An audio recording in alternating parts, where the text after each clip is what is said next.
Today, you're going to listen to What If Bella Swan Was Crowned by the Volturi Kings. Part 3. Let's get started. New Year's Day dawned with a barely perceptible increase of light in the skies over La Push. It had been snowing heavily since the day before, and the clouds were still dark overhead. Jacob rolled over in his bed and sat up with a groan. He missed regular sleeping hours and the luxury of sleeping in, but phasing had pretty much put a stop to both those things. Patrols were run around the clock, and as a shifter he seemed to be able to function fully on just a few hours of rest a day, but he still wished that he could at least have one day of lazing about. Alas, today was not that day. Seth and Jane were leaving with Rose, Jasper and Emmett tomorrow. And the pack would be having a farewell dinner tonight. With all the snow, the path to the beach would have to be cleared, as well as an area for the bonfire. Jake also wanted to talk with Jasper once more before the vampire left. The young man got out of bed, washed and dressed himself, and sat down to a large bowl of cereal, thinking about the last week. After the meeting had broken up on Christmas Eve, Old Quill had surprised everyone by insisting Edward stay with him. The tribe's shaman had lived with his daughter-in-law and grandson until the younger Quill phased. He had recently returned to the small dwelling he kept for himself. It was a place where he meditated, prayed, and chanted over the sick. It held all his herbs, his written records of important tribal events, and items sacred to his role within the tribe. Old Quill had observed the teenaged vampire closely during the meeting. He was spoiled, selfish and controlling, but intelligent and compassionate. His gentle handling of his mother figure was indicative of a good soul. The vampire, Old Quill was sure, could be the true version of what Carlisle Cullen always claimed to be, entirely humane, good, selfless, and caring. He just needed to be guided to a better path. Old Quill was determined to be his guide. Edward was surprised when the Quileute elder had allowed him into the reasons behind the invitation. Carlisle's thoughts had always been full of possessive pride for his first son. Until this very night Edward had been sure those feelings from his vampire sire had been rooted in love, but now he wondered. Now, knowing that his sire could control what Edward heard, the teenager dissected every thought he could ever remember Carlisle having. He began to realize that he was mistaken. It was not love that colored Carlisle's thoughts, but an obsession with a darker edge. Edward blamed himself for not seeing it before. Old Quill's thoughts, on the other hand, were brutally honest about his disappointment in Edward and his disgust for the teenaged vampire's behavior. But Old Quill had such faith in the goodness of Edward's underlying character that it made the boy want to live up to that standard. The shaman's thoughts were not obsessive, not dark or controlling. Instead, they were of one person truly concerned with the redemption of another. Edward decided that he would learn everything the elder had to teach him, and took his small bag of belongings with him to Old Quill's home. Jake had been less than thrilled at the development. He would not argue with the shaman, but he was not convinced that Edward was not dangerous. Unfortunately, only time would tell, and the bronze-haired vampire would have to prove himself over and over again. Jake's only comfort had been Jasper's assertions that Edward was honestly good underneath his many flaws. Jake had met with the empath on a daily basis in the last week, always seeking reassurance that Edward was still safe. Well, as safe as a vampire could ever be, at least. The wolf had even accompanied them both hunting in Seattle once. Jasper had spent quite a while finding his meal, rejecting people that even Jake wanted to hurt. In The and the two vampires had taken down a clean-cut, middle-aged businessman, someone Jake would never have suspected to be heading to Asia to yet again solicit an unwilling sexual encounter. Jasper could tell he was evil, and Edward knew exactly how that evil manifested. It took a little more work to cover up the killing, but in the end even Jake's wolf was satisfied. Edward had been a lot more relaxed since that day. The pack and elders were able to observe firsthand just how damaging an animal diet could be. Shaking off his thoughts as he finished his cereal, Jake put his dish in the sink and pushed his feet into his boots. He didn't really care if his body melted the snow on contact, it was still uncomfortable to go barefoot in the snow. And a little ridiculous, to his mind. He didn't need lined boots, heavy jackets, or thermal underwear, but it was more comfortable to be warm and dry than it was to be warm and wet. He headed out toward the Clearwater home. Sue and Harry's felt like Vampire Central right now. With the exception of Edward, every vampire on the res was located there. Jane and Seth's relationship was progressing with the sweet sedate pace of an age past. They were innocently physical, and quietly loving, and Sue had been seen smiling whimsically whenever she saw them together. Rosalie and Emmett were gone together more often than not. The large vampire had been subdued since the meeting. And Rosalie knew she had a great deal to make up for. She wondered if she had given her mate enough credit, and she was beginning to think she hadn't. They had been spending a lot of time in the deep woods, talking together, and hunting. Emmett still loved her as much as ever, but it would take a while to get over his hurt. They had decided to wait until they reached Italy to switch to human blood. A week wouldn't make much difference, and they felt more comfortable with the idea of donated blood. There was not a large enough pool of people in La Push to donate for all the vampires. So they continued to hunt, looking forward to the day when they wouldn't have to. Jasper was spending all his time monitoring either Edward or Esme, and reporting to Jake and the elders about the two troubled vampires. Edward was doing well at Old Quills, especially when his hunger was finally satisfied. Esme, though, had not been seen outside the Clearwater house since Sue had wrapped an arm around her shoulders after the meeting and ushered her away. Like a child waking from a bad dream, she had clung to the comfort Sue offered. For the first few days, she didn't say much, keeping her head down and her arms wrapped around herself. She flitted from the room whenever a pack member dropped by, thoroughly unnerved by the large shifters. Jasper knew that Esme would come around soon. Right now, she was a whirlwind of conflict. Fear, anger, longing, uncertainty, and a burgeoning hope, contentment and eagerness cycled through her psyche. She was safe, and she knew it, but she was having a hard time believing it. The biggest help for Esme had come the day that Emily and Kim had decided to spend time with her and Sue. The three humans had persuaded the traumatized vampy Ree to help them with some post-Christmas baking, and Esme flourished in the female company. Since that day, the imprints had stopped by every day. They had even donated blood to the vampire matriarch, much to the chagrin of Sam and Jared. Reaching his destination, Jake raised his hand to knock, only to stop when he heard unfamiliar laughter inside. Like wind chimes, the clarion sound was at once soothing and uplifting. His heart stuttered in his chest, and he could not help the smile that appeared on his lips. He didn't know why Esme, for he was sure the laugh came from her, had such an affect on him, but he was starting to suspect. Although he had never met her eyes, it was hard for him to stay away from this house, even if the female fled at his approach. When Taha Aki had told him that He would know when it was time to seek out his imprint, Jake never suspected that the time would come so soon, or that she would come to him. He thought he would have to spend time searching her out. Instead, it seemed like he would be doing the seeking within the very walls of the house he stood in front of. It also appeared that it would take time to solidify the bond he was sure would be between Esme and him. Jake wasn't sure what to do. He very much wanted to meet the vampire's eyes, but short of forcibly restraining her, he could not get her to stay in the same room with him or any of the shifters, even Seth. He needed to talk with Jasper, and the elders. Wondering why everything had to be so complicated, he sighed, and then knocked at the door. Jane opened the door with a smile on her face. The Volturi guard had become a lot more friendly in the time she spent in La Push, although she still had no patience for what she called idiotic mindsets. Jake doubted she would ever get along with Edward. "Good morning, Jake," Jane greeted. "If you are here for Jasper, he has already gone to see Old Quill.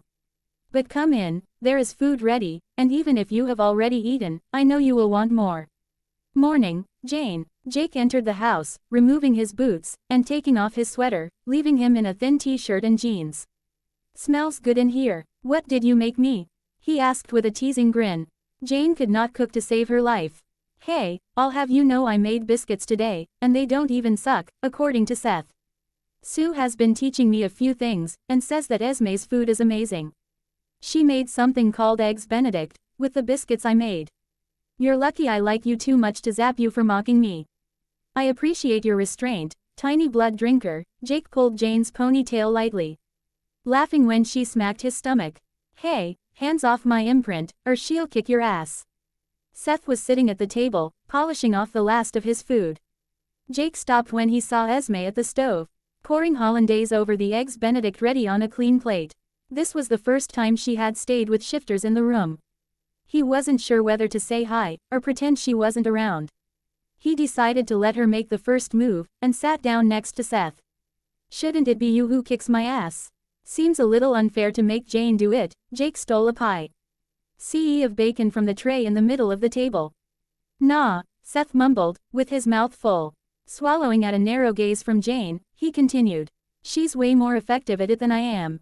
Plus, you could always alpha order me to stop." She doesn't have to listen to you. The boy looked entirely too pleased at his reasoning. It's a good thing Jane likes me, then, isn't it? Jake said. I tolerate you, she corrected. And only 'cause Seth likes you and you don't smell too bad. Jake laughed. Try as she might, he'd never believe that Jane only tolerated the pack. She was far too protective, and far too helpful. And he knew that she adored Sue. The alpha stilled when a pale, trembling hand set a plate of food in front of him. It looked delicious and he wanted to dive right in, but he refused to allow any hurried movement to startle the vampire next to him. Thank you, Esme, he said softly, this looks amazing. He so badly wanted to set his hand over hers, but placed it on his lap instead. Esme shoo, read at the deep timbre of Jake's voice. She wasn't sure why, but of all the shifters, including Seth, she felt most comfortable when Jake was around. Conversely, she also felt the most intimidated by him. The boy was large and radiated authority. It had taken a lot of conversation with Jasper to gather the courage to stay downstairs when Seth, and then Jake, made their appearance this morning. Flitting back to the stove, Esme struggled to find something to say. He thanked her for the food, and it felt rude to keep silent. You're welcome, she practically whispered, her back still turned to him. Sue went shopping this morning to get groceries for the farewell tonight. I figured I'd make breakfast for Seth while she was gone. I expected you'd be around soon. You're here every morning. It was nothing to make more. Jake quivered with happiness, both at the timid words, and the admission that she had thought about him. Deciding that he wasn't going to wait, he cut a glance at Seth and Jane, motioning them out of the room with a jerk of his head. Thankfully, neither one protested as they quietly left. Jake was sure they wouldn't leave the house, but out of the room was far enough.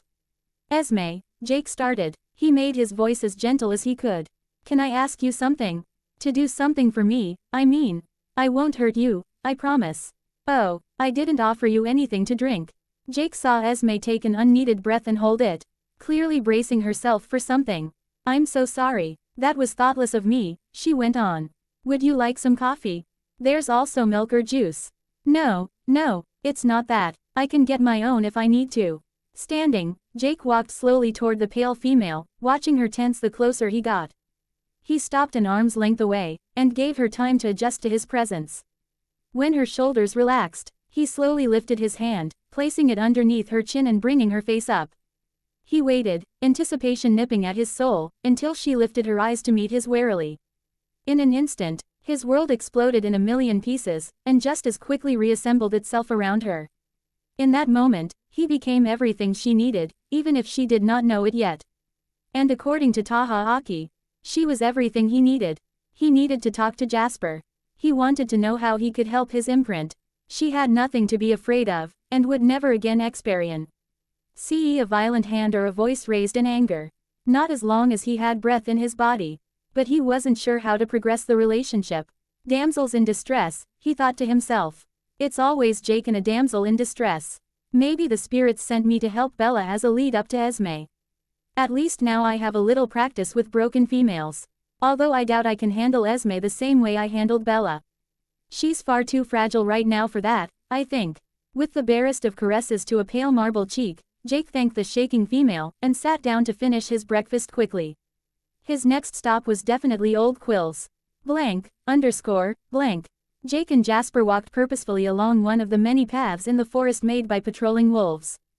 In the denser parts of the forest, the thick canopy kept much of the snow off the ground, and the two supernatural beings held their tongues until they were in the thickness of trees, well away from any patrols. They slowed their pace, strolling leisurely along. Jasper sensed Jake's unease and also a deep joy and abiding love. The unease was not unusual for the alpha, but the other two emotions were new. What happened, Jake? He decided just to ask. I figured you'd come talk to me about Edward today, but I can feel something else today. You're happy. I imprinted this morning, Jake said. Congratulations, Jasper replied. So why are you out here with me? Instead of celebrating with her? Jake blew out a breath. I imprinted on Esme. He expected the look of shock that crossed Jasper's face and went on. I've kind of been expecting it, to be honest. I've been feeling pulled to her, even though she'd never looked at me. I've been wanting to make sure she's comfortable and safe, and can't settle my mind down for tea. Until I've been to the Clearwaters. Even if she hid every time I was there. Today she made breakfast, and stayed, even though Seth and I were both there. She served me, and I couldn't take it anymore. I had to know that what I felt, what I suspected, was real. So I touched her, brought her eyes to mine. She is my mate, Jasper. My world. And I don't know what to do, how to act. I don't know how to get her to stay in the room with me, or how to show her that there is more of a chance of me slitting my own throat than there is of me hurting her. Jasper cocked his head, studying Jake intently. I can see it, he finally said. You and Esme, I can totally see it. You are one of the gentlest, most open-minded beings I have ever come across. But you are also an alpha shifter. You can love her, and keep her safe. She needs both. I suggest you not tell her just yet. I wouldn't be surprised if the mere mention of a mate terrifies her. And I can't really blame her for that, her previous experience with males is horrifying. But I do think you should start to act like her mate, at least a little. Ask to see her, or ask her to stay in the room instead of leaving. Esme has been controlled her entire existence. Part of her fear and uncertainty right now is because, for the first time ever, she is able to do exactly what she wants without reprisal. She doesn't know what to do with that kind of freedom. Don't order her around, but do give her something to do. Asking for her company will make her feel wanted and useful. And you can get to know each other. Esme is a very loving, very gentle soul. She will lose herself to try to please someone, so make sure she does things with other people. Kim, Emily and Sue have been exactly what she needs right now. Did you know she was 26 when she was turned? Jake shook his head and Jasper continued. She had just lost her baby, he was only a few weeks old, and was married to an abusive man. She jumped from a cliff in her grief and hopelessness. Carlisle told us that he found her in the morgue. She was so badly damaged that the doctors wouldn't have been able to fix her, so they left her there to die. That's when he changed her. He had known her before, when she was about your age, and he knew what kind of man her husband was. I think that's why he changed her. He knew that she would be, for lack of a better term, easily influenced. Pliable to his will. Jake was growling in a vicious, steady rhythm. Jasper laid a soothing hand on his arm and went on. The point is that she has been through a great deal, but in her heart, she is a woman with so much love. She will not be your mother, Jake, or mother to your pack, but she will be a strong and nurturing alpha's mate. She will care for your pack and their offspring as though they belong to her. She just needs to feel loved and safe for the first time in her existence. And you maybe need to be a little older before your relationship deepens. Jasper smirked lightly. She is loved and safe, Jake said. And will be loved and safe for the rest of eternity. This I swear to you. He clasped Jasper's hand and brought him forward for a quick man hug and shoulder pat. Now, he changed the subject. Let's talk about Edward. Carlisle was in a foul mood as he walked into his home after his shift. The culmination of all his plans, all his mistress's plans was fast approaching. And he found that humans were becoming harder and harder to tolerate. Today he had a stinking, fat, alcoholic slob nearly die in the ER. Heart and liver problems. Shocking. Humans weren't worth anything beyond the blood in their bodies. And most of them knew that, deep down. Carlisle had saved him, of course. He always tried to save them. It was important to keep up appearances. He had a chance to interact extensively with so many humans while he masqueraded as the benevolent doctor. He was always on the lookout for another Edward, but his efforts had been fruitless since he turned the mind reader. He cursed Edward, and himself, for not changing the Swan girl, for leaving her behind. Only Alice's visions of a heartbroken, easily manipulated shell of the human they knew kept him from returning for her just days after they left. He always enjoyed broken minds and shattered spirits. Alice had done well bringing Jasper to him. Esme, of course, had been easily broken, and he relished the memory of her trembling at his feet. Scarred and cracked. When the time came for his coven to join his mistress, he was certain the only problem would come from Rosalie and Emmett. He should have torn them apart decades ago. But they were so good for his image. Only Alice knew why he worked so hard to raise his coven the way he did. They were pawns, nothing more. Yes, he hoped that they would want to join him in the end. But he would cheerfully see them all ashes if it meant destroying the filthy mutts in La Push. Not their bodies, but their spirits. Tearing their very souls apart and sending them to the underworld to gnash and wail for an eternity. It was no less than they deserved. There had been barely 500,000 people in the colonies when Carlisle first arrived in what had been called the New World. Very early in the 1700s. He had landed in Boston, then the largest city, after several weeks of rolling seas. He had never minded animal blood, no matter how hard Arrow had tried to persuade him otherwise. But even he was sick of drinking from rats by the time the ship docked. There were always rats on ships. He hadn't stayed very long in the populated parts of this wild new land. Instead, he had traveled through plains, valley, and mountains, enjoying an endless and varied selection of wildlife. He had felt free and almost happy for the first time since his change. His perception of himself as a monster had changed, until he recognized that he was so much more than a human. Faster, stronger, smarter, superior in every way. He would help them. Stregoni Benefici, Beneval, Ent Wizard, that's what the Italians had called him. He could be more than that here. Respected, beloved, perhaps even revered. There was no shortage of strife and misery in the new world. So he began to seek out turmoil. He found he had a particular affinity for medicine, and he used it. Every soldier who thanked him for tending a battlefield injury, every mother who wept joyfully, kissing his and in thanks for healing her sick child, every farmer, every slave, every single time a human looked at him with gratitude and awe was stored away for him to savor. Detecting illnesses by a blood scent, cutting with more delicacy and greater efficiency than a feeble human. He discovered that a minute amount of venom could prevent infection without triggering the change, and people miraculously survived the unsurvivable. He felt godlike, healing things that no one else could.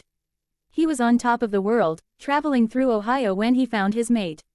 She was a young, beautiful Shawnee woman, just about ready to take a husband. He had seen her as she gathered berries with the other women of the tribe. Ignoring the driving urge to take her, mark her and turn her, he instead watched. For a week he studied the tribe, learning what he could of their language and their ways. Then, one cloudy day, he revealed himself, hoping to initiate peaceful contact. He was, after all, beloved by everyone who met him. These humans could surely be no different. His appearance caused panic and chaos.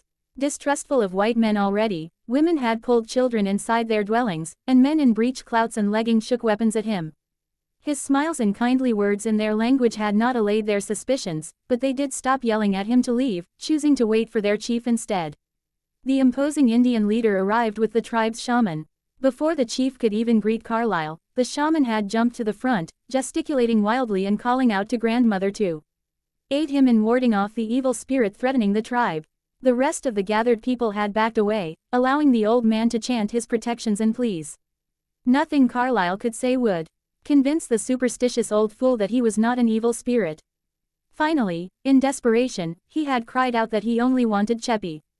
He would leave with her, and never return. Cheppy, his beautiful, young mate, had been dragged, terrified, from the shelter she had hidden in, and thrown at his feet. The shaman had declared their bargain struck, and he had been ordered off their land. In that meant he could happily have slaughtered the entire village, down to the last child. The other half of his soul had been discarded like trash, and only concern for her, and a deep desire to provide comfort or to not add to her fear had saved her tribe that day. Gathering Cheppy up in his arms, softly uttering words of love and reassurance, he had left quickly. He had not turned her right away, choosing to allow her some years to mature before taking her to his bed and blessing her with an existence of deific immortality. It had taken some time for her fear of him to abate, but the pull of mates was strong, even in her human form. In the ensuing years, Carlisle's eyes were open to the true nature of man. Narrow-minded bigotry met him and his beloved everywhere. Even human, she was still shunned. And where he was welcomed before, among the European settlers, he was now derided, his good intention rejected, simply because his Cheppy was dusky instead of pale-skinned. When they tried to approach other Indian people, he was always met with fear and hostility, as an evil spirit. He didn't understand why they never gave him an opportunity to prove himself. Eventually, Carlisle tired of trying to fit in with a species so much lower than he and Cheppy resumed traveling. He provided for her while she was still human, and turned her in the wilds of what was now Montana. He still remembered the exact spot. They spent her newborn year, and many years afterward, hunting and making love, far from the smallness of the human mind. They traveled west, enjoying the ever-changing landscape, until Cheppy expressed a desire to see the ocean. That is where they encountered the Quileute, and where Carlisle's life ended, and his soul was consumed with an unquenchable thirst for vengeance. He had left his sweet, gentle mate on an outcropping of rock. Her face was filled with wonder as she breathed in the vastness of the ocean. He was just going to go get them a meal, he had told her. He promised he would not be long. She could sit as long as she wanted to, watching the endless water.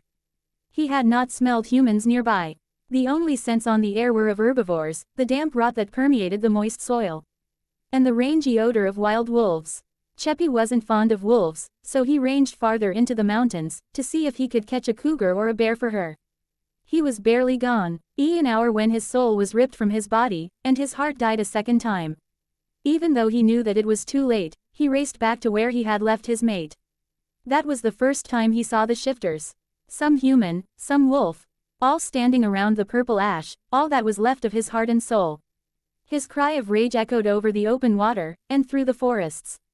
Children in the village miles away cried in fear, and their mothers shushed them while trembling themselves. Carlisle watched as the human men became wolves, turning their menacing gaze to him before giving chase. Carlisle had always been able to suppress his darker vampiric nature. That day was no exception. He had known he was outnumbered, and though he wanted to end his existence with the death of Cheppy, his need to destroy everything connected with her killers was stronger. He could not do it now, but one day he would. It did not matter how long. One day the Quileute and everything they stood for, everything they loved would perish. He swore it by his very soul. Cutting into his flesh with his nails, and yanking out his dead heart, he returned to the place in Montana where he had turned Cheppy. Tossing the useless organ into a fire, he dropped to his knees, pleading to anyone who would listen for help. For revenge, justice for his young mate. Every human who had ridiculed them, tossed them aside, glared at them. Every tear Cheppy had ever cried in her loneliness for human companionship flashed through his head. The human faces of the shifters burned into his memory, and in that moment Carlisle was ready to scorch the earth, salt the fields, and poison the oceans. From the smoldering ashes of the fire in which his undead heart burned, the spirit Mormo rose up, ephemeral in the dancing smoke. She spoke her own message of hate into his heart, showing him a future where humans cowered as their veins were drained, blood was wrung from their spleens and marrow sucked from their bones. She would see his justice met. If he was patient, she could not touch the world yet, but the time would come when she would rise up with her sisters and the waters of the world turn to blood. He saw an ancient prophecy, foretelling the demise of the Volturi, inferior vampires, too weak and tame to be allowed to live. Their end was the will of the goddess Hecate, and of Mormo herself, mother to all vampires on the mortal plane. Mormo had left the fate of the shifters in Carlisle's hands before she faded away. Esme, Carlisle called, angry that she was not at the door to meet him. He had taught her the importance of an overt show of submission whenever he appeared. She should be taking his things, even as she welcomed him. There was no answer to his summons, no sound in the house at all. Swallowing his ire and tempering his thoughts, Carlisle put down his bag and shed his jacket as he began to search the house. With each empty room he became more enraged. He noticed things missing that should not have been. When he saw the empty space in his room that had held a small, framed picture of Esme and her baby, he bellowed in outrage. How dare she leave him? Alice, he screamed, as venom dropped from his lips. His eyes were black and his hands curled into talons. Edward, Jasper, Rosalie, Emmett, his head whipped around to the attic entrance. He had heard a whimper. Tearing the door from its hinges, he flashed into the rarely used space, quickly finding Alice huddled in a corner, holding her head in her hands and rocking back and forth. Blind. Her voice started low and increased to a wail at the end.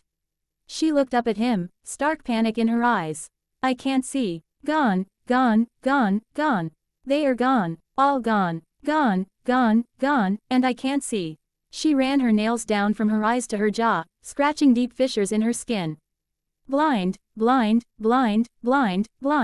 With a feral roar, Carlisle picked up the tiny female by the knees and shoulders, levering her over his head before hurling her through the beams of the roof and out into the yard. He jumped through the hole, following her trajectory and catching her before she hit the ground, slamming her into it with as much force as he could. You were sent to help me. Hecate gave you to me because your visions could help me decide my course and ensure that it came to be. What use are you if you can no longer see? Where were you when the rest of my coven disappeared? How could you let Esme escape? She knows. She is the only one of them who knows my true nature. What if Edward caught it from her mind? Finally, taking an unneeded breath, he calmed himself. You have not received even the smallest glimpse of them. No indication of what happened. He grimaced as Alice shook her head. Very well. Clean yourself up. We are going to Denali. The mistress will want to be informed in person. She is not the forgiving sort, but she never had much use for anyone in our coven anyway. But Alice, Carlisle's voice became a dark menace, if for any reason, this damages my standing with the shifters, I will see you burn for 1,000 years. You know our plan. They are not to our allies that helping us eradicate the Volturi will allow us to decimate the world and enslave the humans. They are not to realize the destruction that they, who call themselves protectors, with help unleash until it is too late. They will be the weapon I wield, and when the last speck of Volturi ash has blown away in the wind, and I have torn the throat from every last human in La Push, the shifters will finally have paid for the death of my mate. Blank, underscore, blank. Blank, underscore, blank. Emmett left the council hall as soon as the meeting ended. I didn't think he could stand to talk to anyone right now. He had been lied to and betrayed his entire immortal life, and the worst part about it was that his mate clearly did not trust him. Did his Rosie really think that little of him? He had been pleased when she made clear to Jane that she was his, insisting on being referred to as McCarty, rather than Cullen. But as the evening progressed, and he heard the enormity of the situation, he began to feel low, unworthy, untrusted, unwelcomed. Rose was an agent of God's.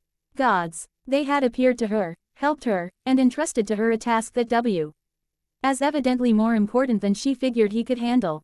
Okay, so he could understand that he usually came across as a little irresponsible.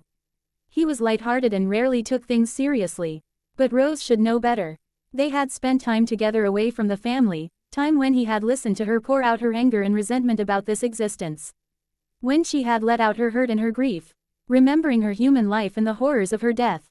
He had been there for her. And Bella, who he had loved like a little sister.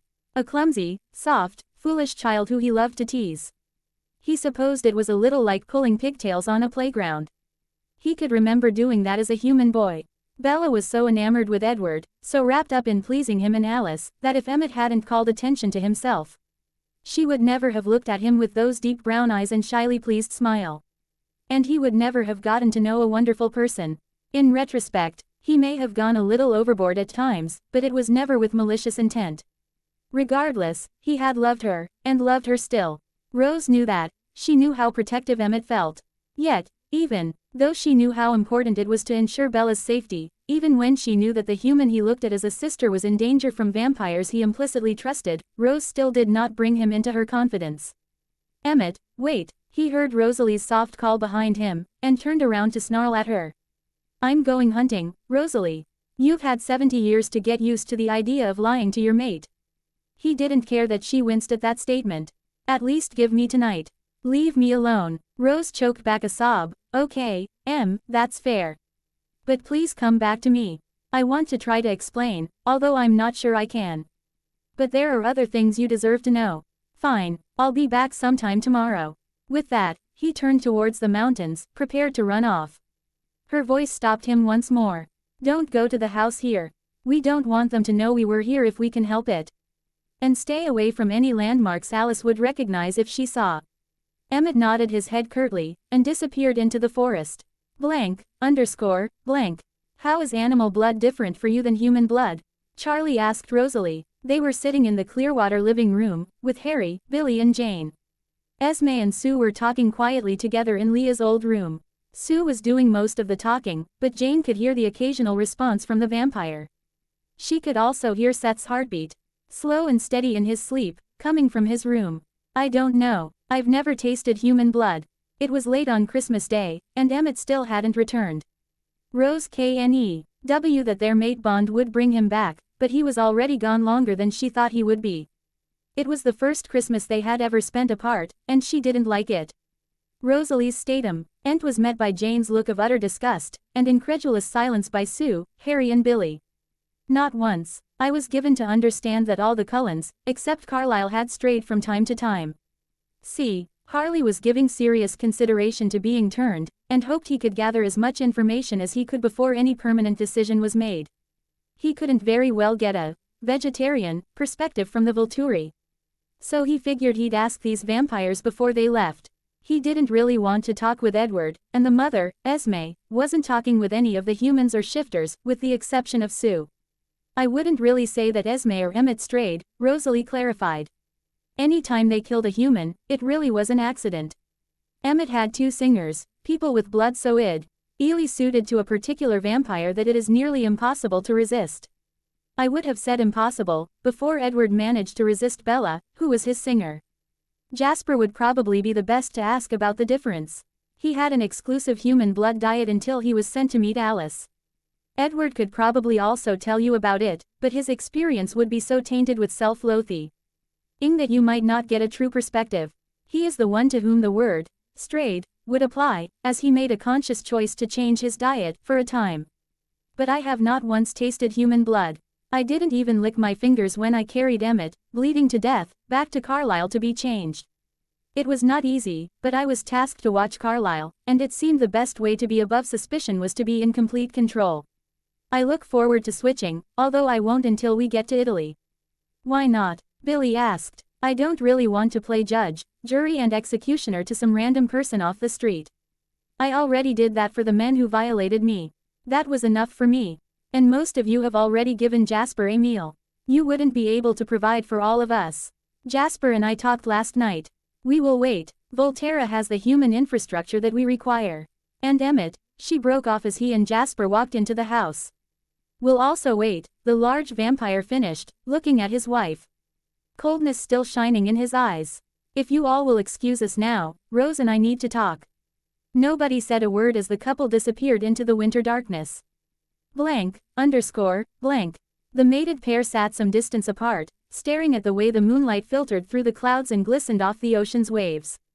Above the clouds, hidden from even vampire sight, the Big Dipper rotated in the night sky until, finally, Rosalie spoke softly over the water's sound.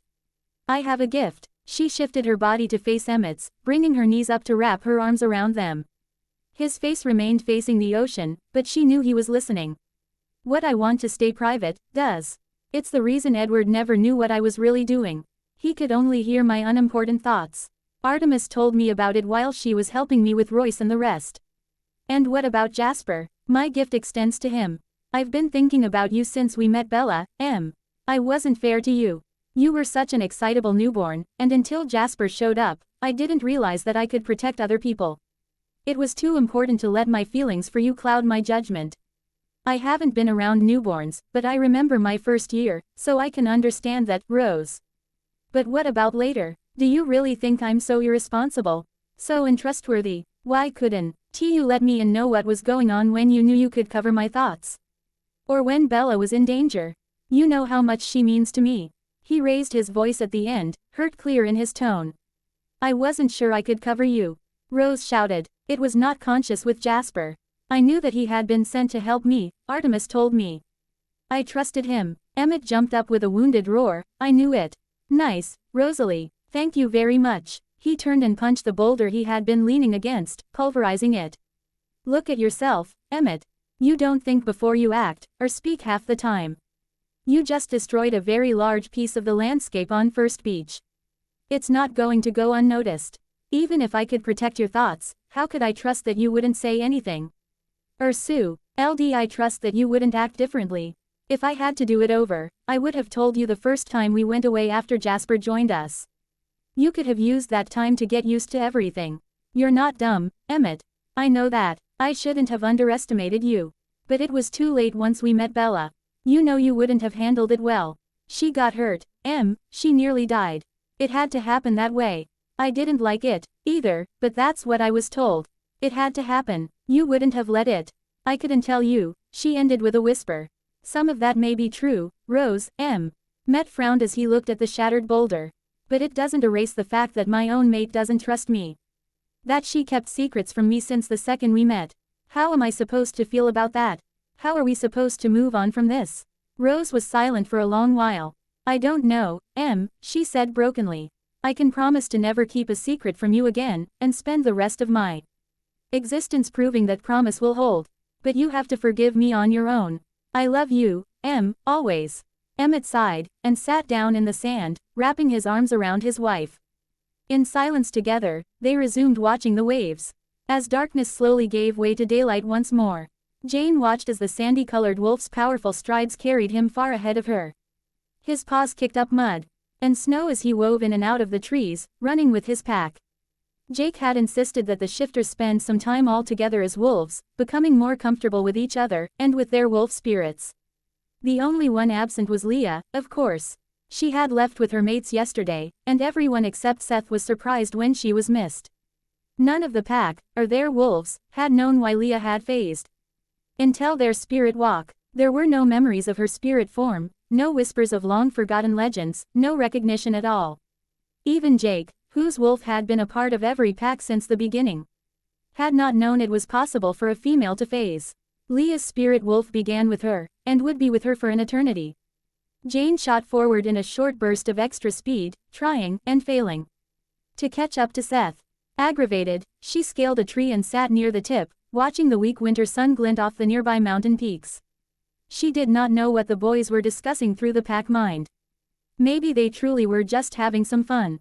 After all the changes in the last week, they probably needed it.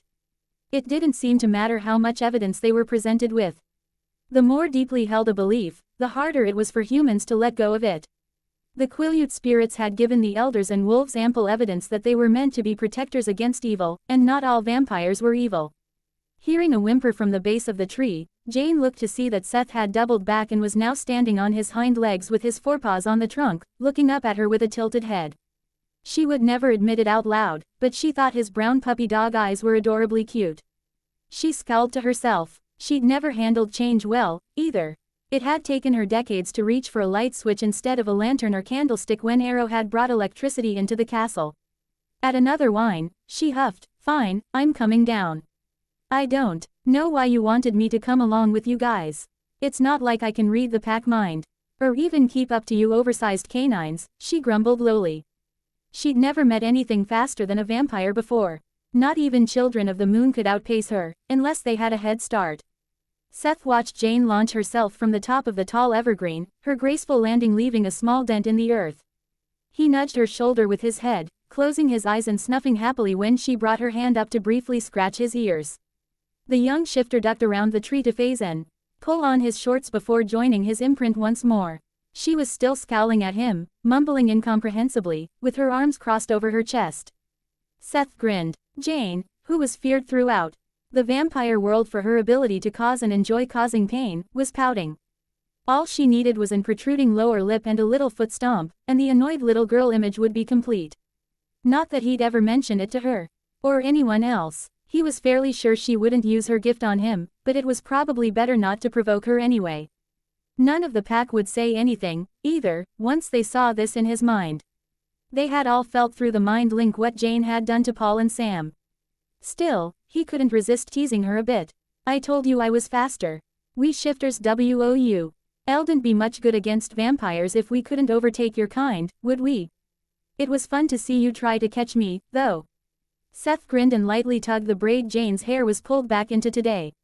Jane pulled herself away from his touch with an indignant sniff. "You're not faster than I am," she argued. "You're just so freakishly big that you cover more ground with less effort.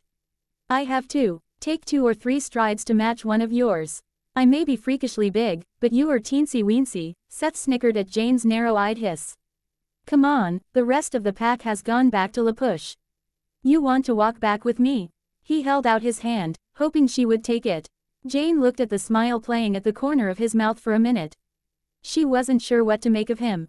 She knew she was being teased, but for some reason she wasn't truly angry.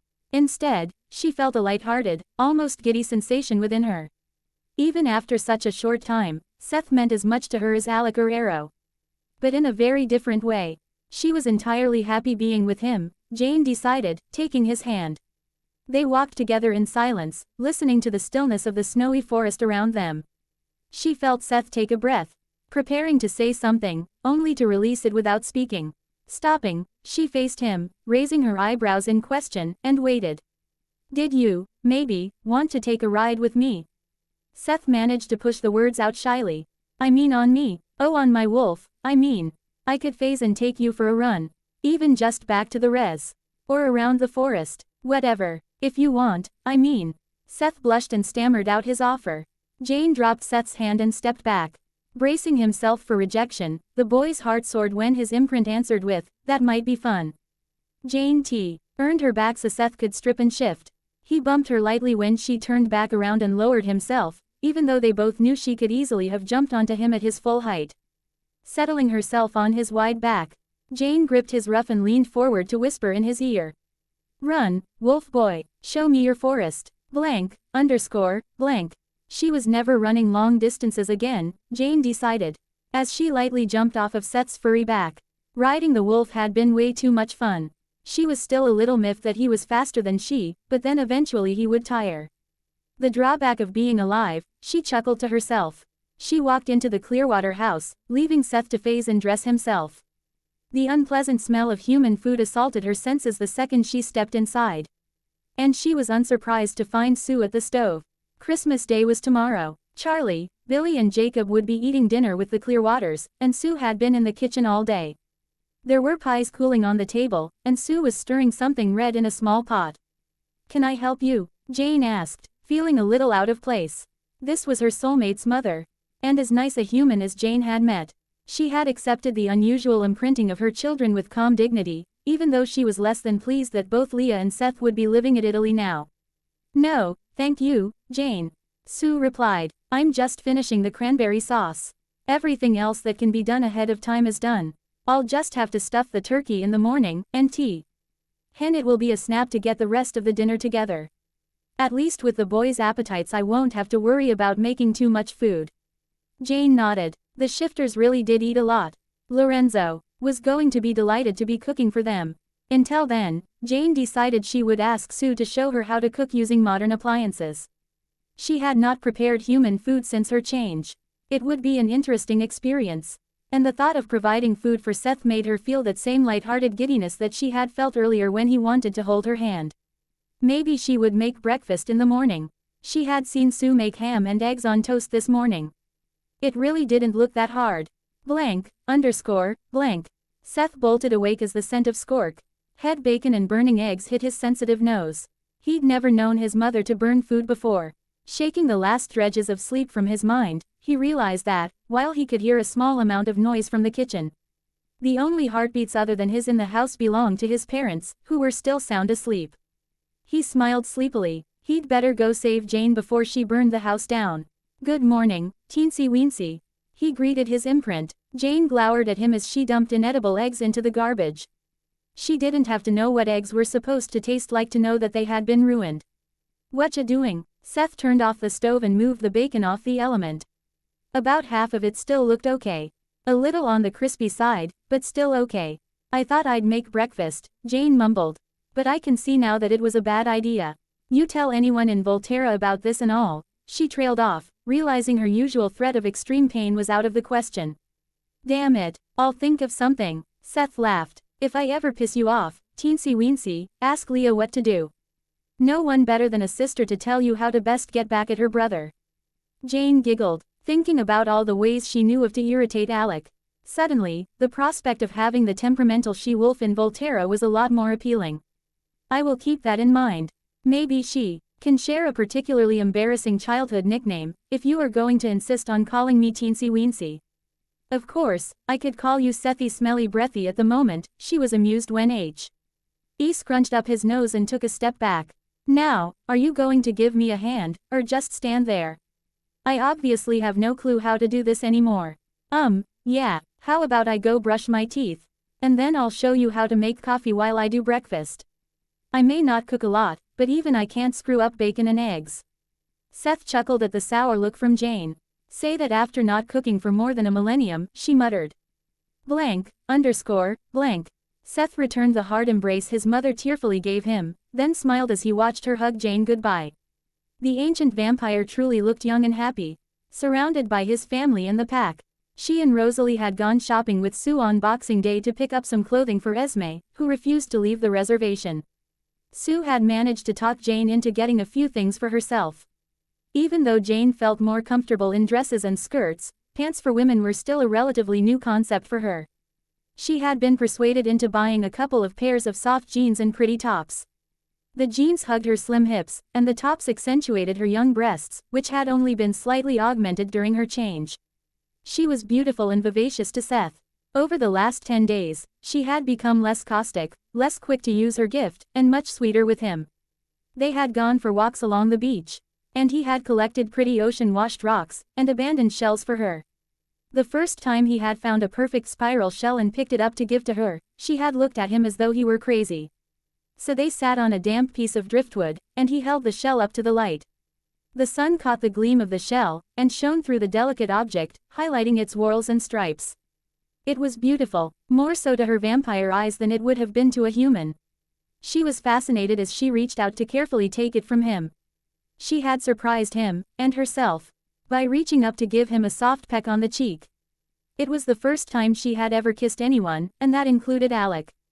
Before she could even fully complete that thought, she had flitted away, leaving Seth behind with a beaming smile on his face. She had helped him and his mom pack his things, listening to Sue reminisce over various things he had kept over the years.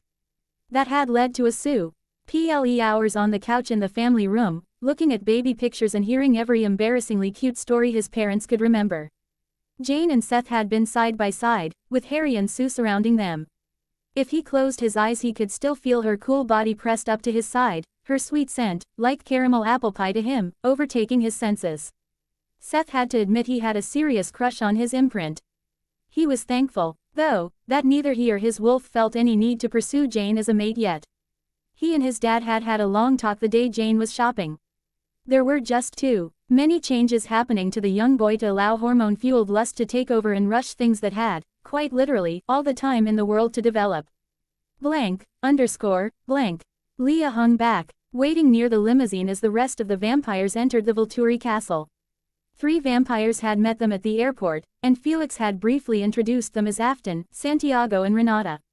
The female, Renata, had gone with Dimitri, Bella and the Kings to the hospital, leaving Leah in the car with Felix, Alec and the 2 strange males. She hadn't felt very comfortable, hanging her head to avoid the inquisitive stares and flaring nostrils. Hey, they didn't smell fantastic to her, either. They were way too sweet, not like her imprints.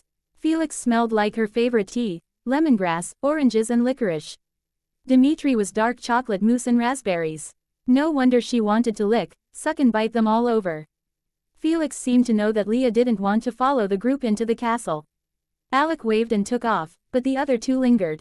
Felix let out a low growl when Afton and Santiago's eyes wandered over his mate's form with clear appreciation of her strength and beauty. Fuck off, both of you. I fuck my mate again, and I will tear you apart. Then I will put you back together and Dimitri will tear you apart. Sharing her, are you, Felix?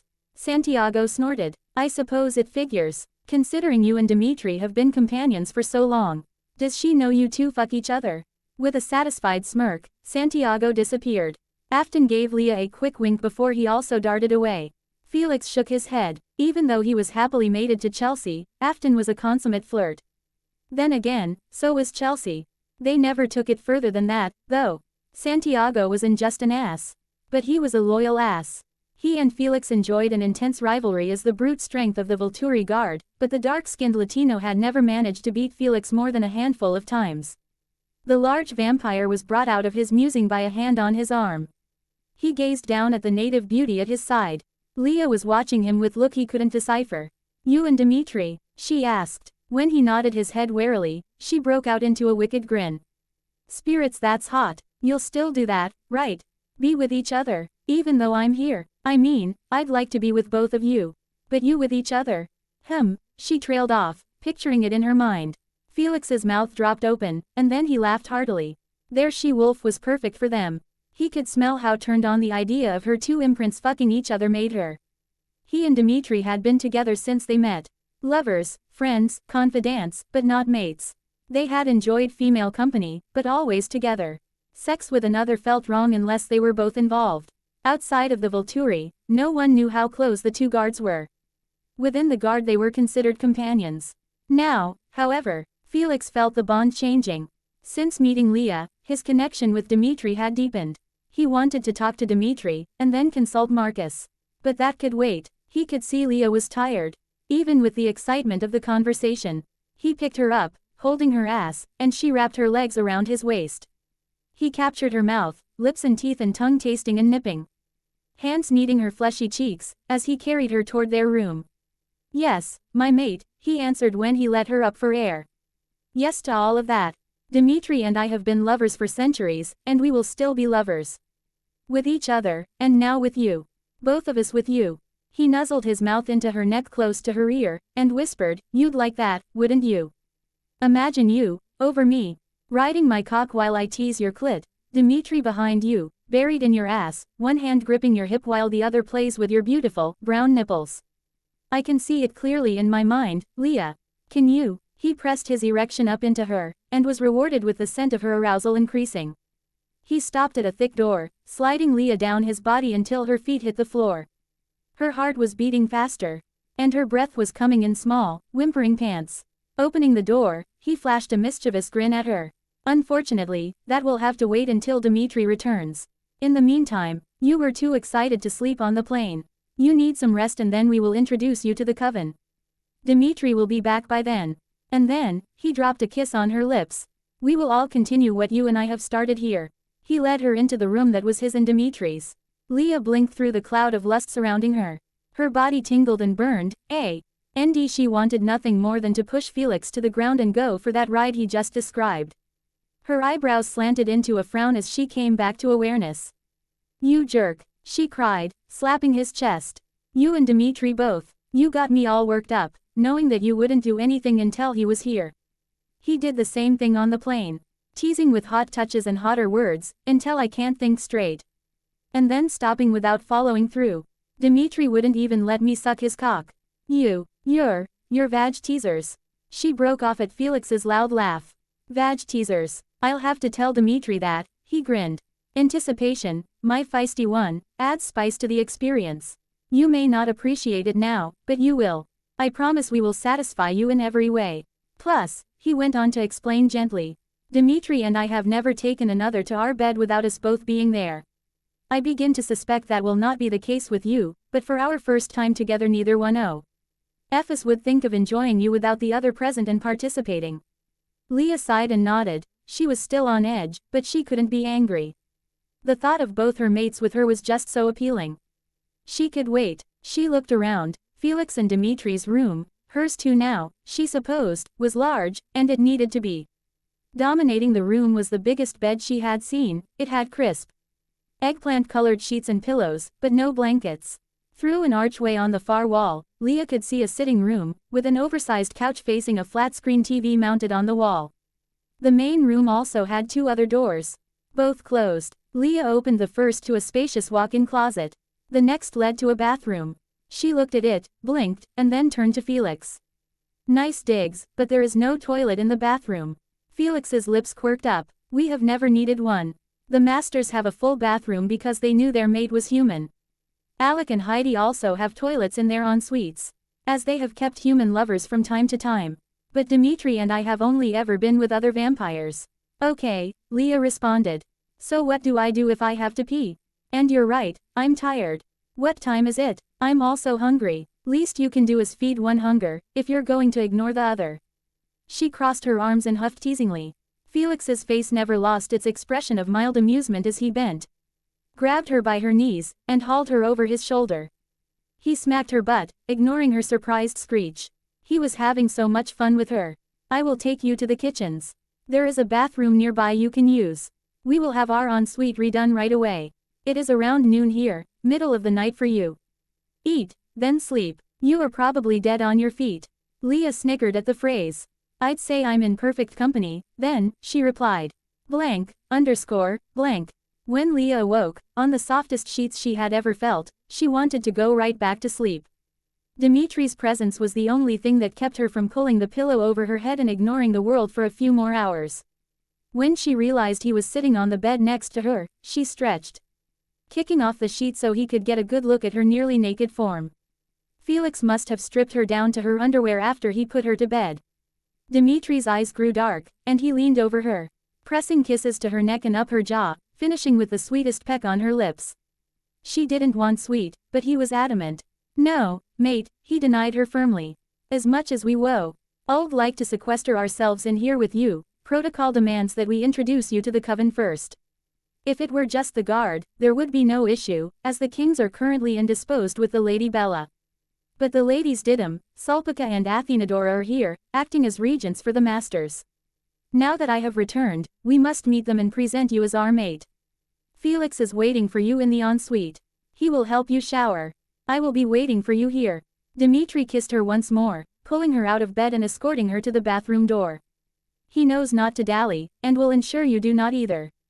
Before Leah could respond, she was in the bathroom, where the running water had already made the room steamy. Felix was there, clad in just a robe. He smiled at her burgeoning anger, and waited for the explosion of temper. It didn't take long. Who does he think he is? She fumed. We need to meet the coven, fine. But he practically ordered me to shower. No, he ordered me to let you give me a shower. And to be quick about it. I have a half a mind to rip his head off and go back to sleep. He can have it back when he learns not to be such an arrogant jerk. Felix stifled his laughter. He unsnapped Leah's bra while she was ranting, and she shrugged out of it without a pause, stepping out of her panties just as quickly when he lowered them. He disrobed, pulled her into the shower and began to wash her. Just as she finished blustering. Did you know, he said casually, that Dimitri is captain of the guard for the Volturi? Leah shook her head. She didn't know, and at the moment she didn't care. Why is that even relevant? She asked. Even though the ladies have been overseeing the Volturi in the master's absence, if Dimitri had not come with us to Washington, the ladies would not be needed. Dimitri would have been left in charge, and every occupant of the castle, every vampire who visited, would have been subject to him. He is not the best fighter, the fastest, oldest, or even most intelligent among the guards, Felix went on. Instead, he has that dominant and charismatic personality that makes him an excellent leader. He expects to be obeyed, and so he is. You have also seen that he can be patient, sensitive, and understanding. I'm telling you, though, that his personality does not change, even in private. To use your terms, he is the alpha here. In public and in private. Felix smiled as he finished washing her hair. Although I quite enjoy that about him. Leah's jaw dropped again. She wasn't sure if she was understanding the large vampire clearly. But even the thought of him being obedient in the bedroom was tantalizing. Thinking back, she remembered that each time Dimitri had told Felix to do something, the taller vampire had not hesitated to follow the command. Still, I'm not sure I could be that subservient, she said, hesitantly. I hate that part of being a wolf. If Dimitri thinks he can order me around, I don't think we'll get along too well. Don't worry, my fierce warrior. Felix soothed. I have a feeling Dimitri will soon learn that, while I am happy to do his bidding without question, if he tries to command you too often, he will be in real danger of having his head chewed off. And that may be a literal phrase, in our case. Don't be afraid to challenge him. You saw how happy he was that his mate was strong and fierce, instead of docile. He told you that, and I know Arrow mentioned that we needed our own strong female. Now, just to forewarn you, I'm sure he's laid out clothes for us. Feel free to pick something else if you are unhappy with his choice. Blank. The trio arrived at what Felix told her was the throne room, where the public and formal business of the Volturi was performed. The ladies were seated on 3 of 4 ornate chairs on a raised dais, and Alec and the senior guard were cloaked and standing in a row at the platform's base. Felix had explained that the Volturi could be very formal, and this was one of those times. Dimitri and Felix stood with Leah beside them, and bowed to the ladies. My lady Didym, my lady Sulpicia, my lady Athenadora, may we present to you in the coven our mate, Leah Clearwater. Dimitri's voice rang through the room, and he indicated who was whom as he named the ladies. The 3 vampires stood from their chairs. Welcome to Volterra, Leah Clearwater, Didym intoned. We are pleased to meet you, and overjoyed that Dimitri and Felix have found their mate. These are the Volturi guard. Alec you know, and I have heard you briefly met Afton, Santiago and Renata. This is Chelsea, who is mated to Afton, and Heidi. Leah nodded her head, unsure of what to say, or whether she should say anything. Her hesitation went unnoticed, though, as Sulpicia spoke, looking concerned at the Quileute. Forgive me, but you have the scent that is very near to that of a werewolf, young one. Oddly, it is not repulsive, but it does concern me. You are not human. I am a shapeshifter, a wolf. Leah replied, a little bemused. She had never been told she stank in such a polite way before. She is the sister of the shifter that was brought to the masters last week, Alec interjected. He was gone before you arrived, or you may have known the scent. She is also one of the shifters who saved the Lady Bella from the 2 in the dungeon. Ah, I see. Fascinating. Ulpicia's expression turned to excitement. You must tell us all about yourself. Blank, underscore, blank. Leah laughed as she adjusted the green, red and white striped tights, looking at the red curly-toed shoes. How do I look? She asked Felix, kicking her feet so the little bell tips jingled. The large vampire ran his eyes down his mate's velvet-clad body appreciatively. The red drive S had long sleeves and a flippy skirt that ended a few inches above Leah's knees. It was simple, modest, and sexy as hell. You are perfect, he said. I'd like to think that if Dimitri had known that the ladies of the coven were going to take such an interest in you, or that he would be called by the masters mere minutes after we had finally escaped the females, he would have damned protocol. Those precious few hours before duty called him away would have been spent in a far more enjoyable manner than listening to gossip, and plans for shopping trips and wolf runs. I still can't believe them. How can they be that accepting of me? I'm not that accepting of them. Leah shook her head. At least my wolf didn't want to tear their arms off every time they touched me. I mean, Emily was the only real girlfriend I've ever had. And she is my cousin, and I don't think she ever had her hands on me that often. Did you know Heidi wants details after we finally managed to get it on? She told me that when you guys went to get me food. Apparently she imagines you and Dimitri together a lot. Do I really have to go shopping with them? Felix chuckled, shrugging into his Santa jacket. Heidi has made no a cray of her fantasy of watching Dimitri and I, even if she isn't invited to join. Don't worry, we have never been interested. Aside from a lack of desire for her company, we would never have casual sex with a coven member. Too much potential for conflict. We are vampires, relationships, even casual ones, tend to be more serious than in the human world. That's why unmated vampires usually have long-term companions. There are a few exceptions, of course. But even Heidi and Alec, when they take human lovers, always keep them for several years. And no, you do not have to go shopping with them, you may find you have a great deal of fun if you do. Just tell Heidi that her imagination will have to suffice because no one outside of us three will ever be privy to what goes on between the three of us. With that he adjusted his wide black belt, straightened the buckle, and stamped his feet into the large buckled boots. He took a very authentic-looking white wig, complete with a long beard, and secured it perfectly over his head and face. Turning to her, he smiled, the mustache moving with his lips. Now, are you ready to go, Mrs. Claus? Blank, underscore, blank. This is Anna Maria, she is 6 months old. Felix stroked the little girl's delicate fist. She was asleep in a frilly white crib, her cherub bow lips parted and her face flushed. She is a little miracle. Her pair, NTS, were told that they could not have more children after the first. Leah's heart lurched as she watched the sleeping babe. She had resigned herself to never having children, but it still hurt to think about. Even mates that the spirits had destined for her underscored the fact that she was never meant to be a mother. Felix reached into the red sack he carried and pulled out a pretty little doll, with a large pink bow in her hair.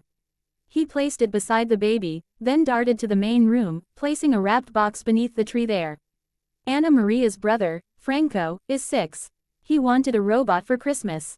He and Leah snuck back out of the house, locking the door behind them, and moving on to the next house.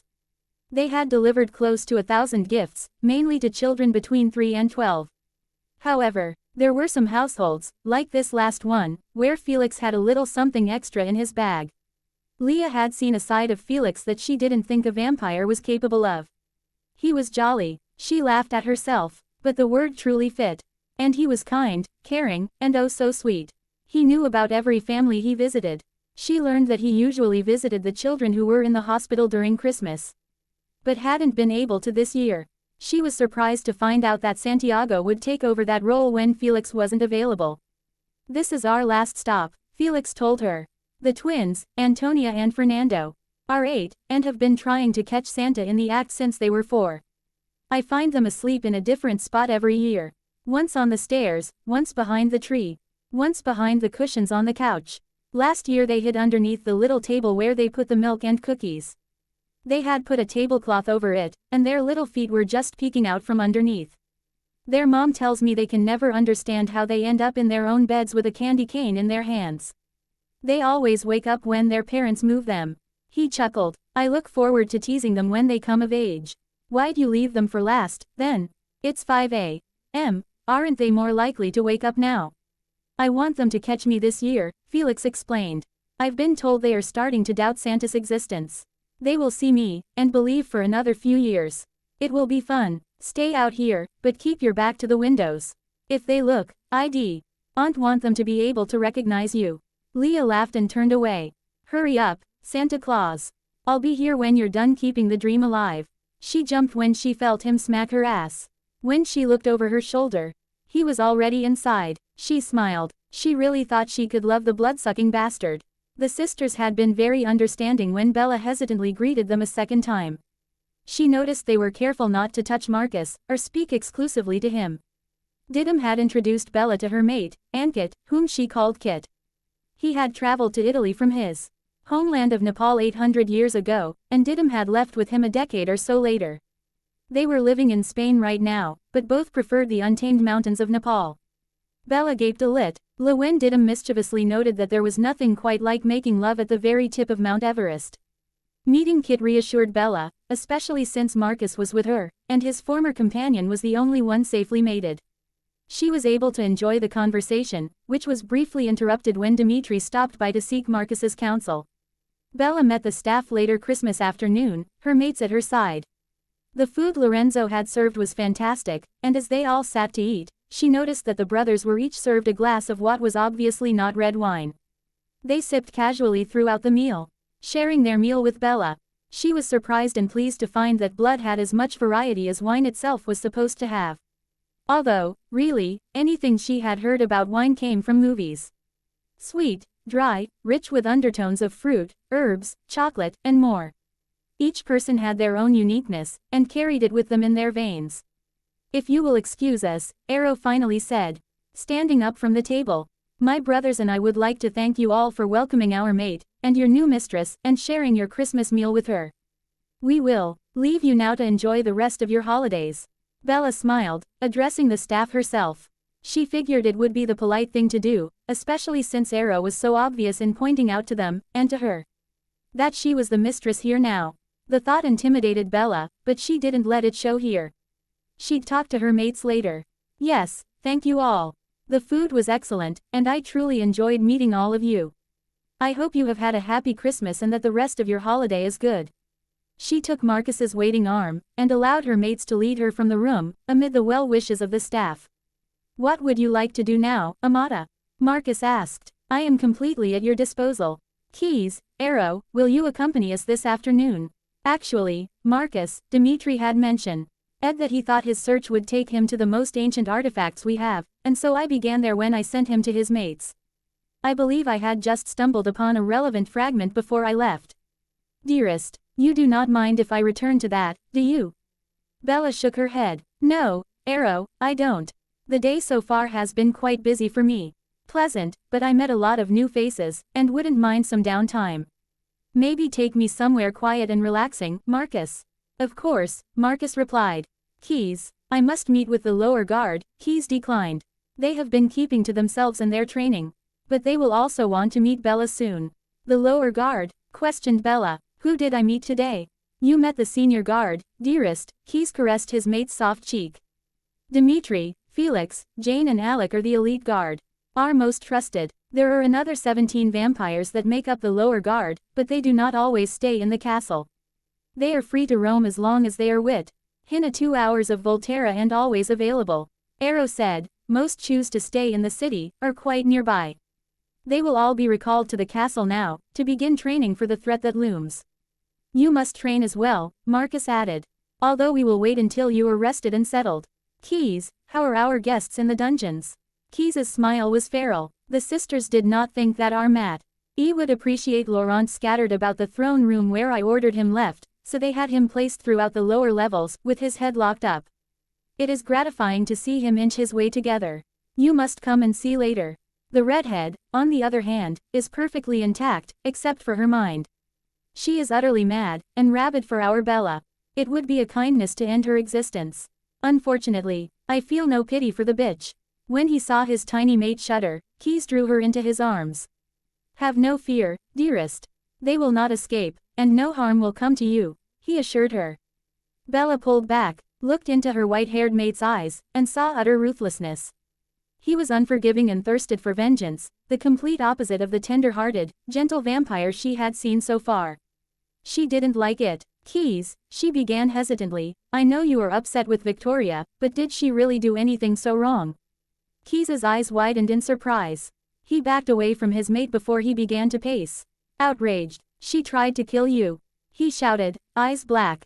She nearly succeeded. Were it not for Seth, Leah and Jake, I would not have the peace of my soul that I have longed for over 1,000 years. You would have been taken, tortured, and drained, and I would have died in agony, knowing you were gone from this world. Never having even seen your face. He choked, the last words dying to a whisper as he slumped against the wall. You were right, Bella soothed. She walked up to him, wrapping her arms around his waist and laying her head on his chest. But, judging by the way you three have treated Laurent and Victoria, what she did is normal. They hurt me, so you are hurting them. Well, she thinks I am the reason her mate is dead. Doesn't it make sense to you that she would want to kill me? We cannot let her go, Bella, Arrow spoke into the pause, even if she were not trying to kill you. I have seen into her mind. She and James were the worst sort of vampire. It was only a matter of time before they exposed us to humans. They were cruel when they fed, and barely cared about hiding themselves. And now she is insane. She cannot be freed. No, I didn't mean let her go. Bella clarified, still holding on to Keys. But, Keys, what does torturing her get you? You are kind to me, and gentle, and this side of you concerns me. I understand that what she did makes you angry. But I think you should just put her out of her misery. It will only hurt your soul to torture her. You might not see that, or understand, but it's true. Torture isn't justice. Keys was still for a while. Finally he sighed, I am who I am, Bella.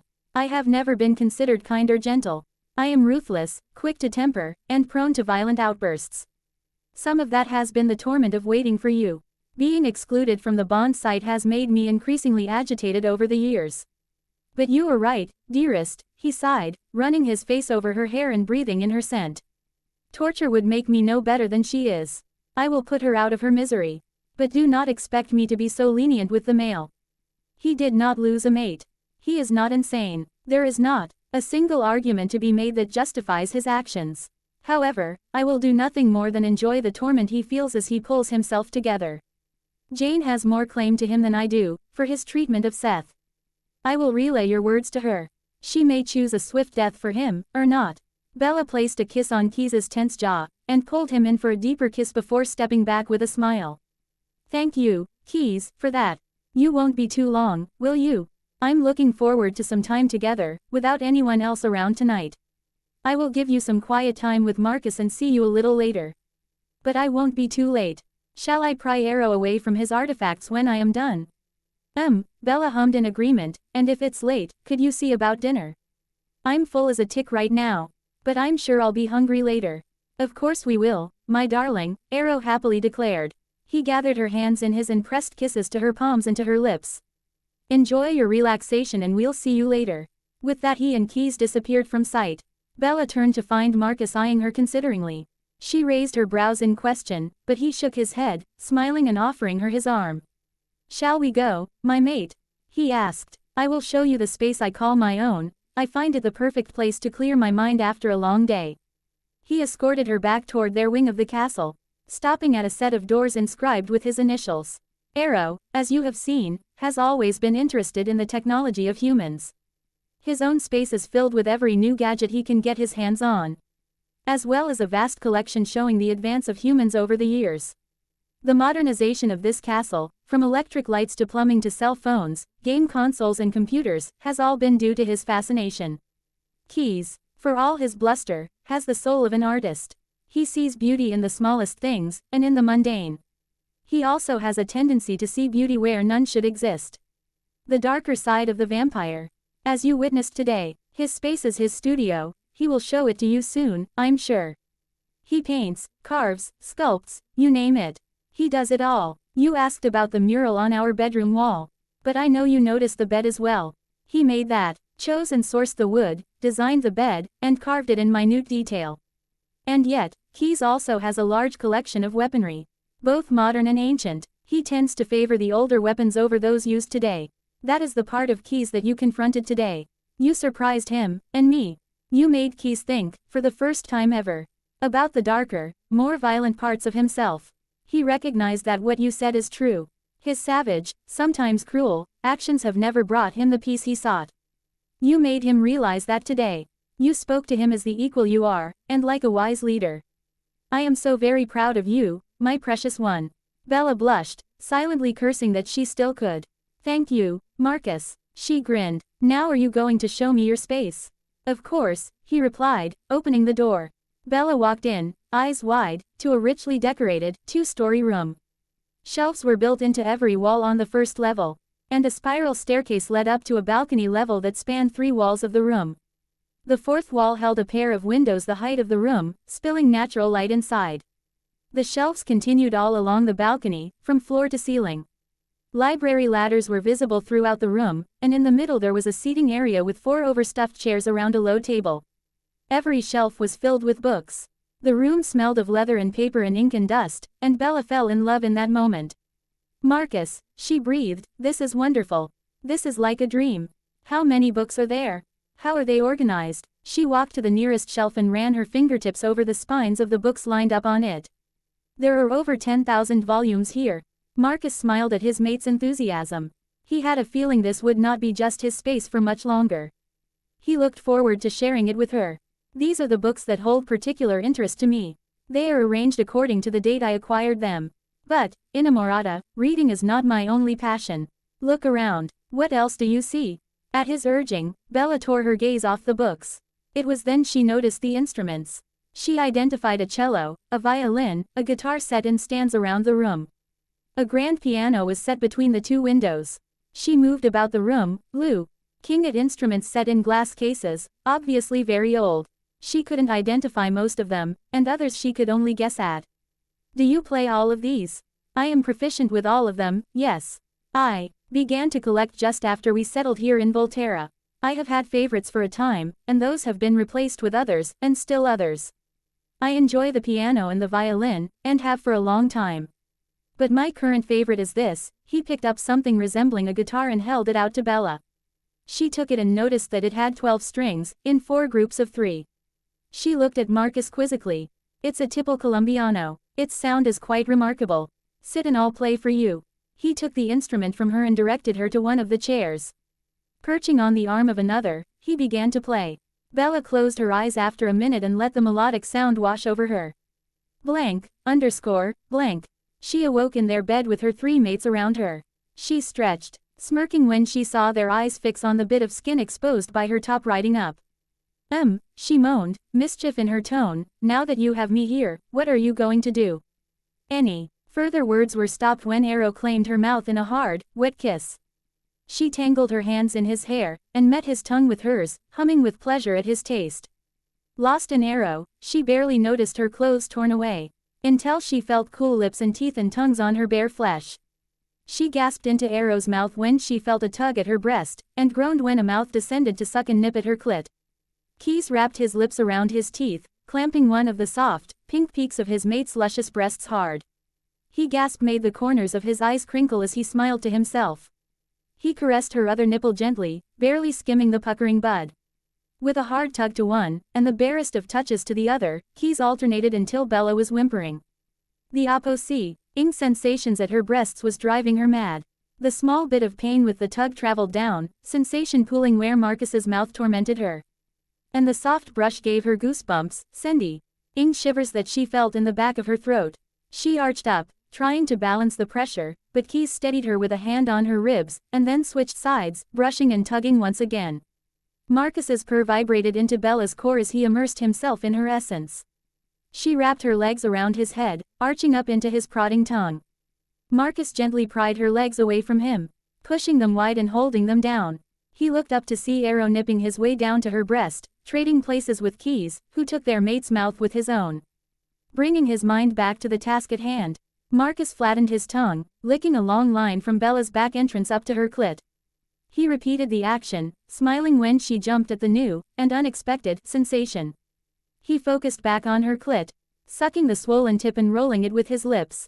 Taking one hand from her legs, he inserted a finger into her, marveling at her wetness and warmth. Pumping, he joined a second finger with the first.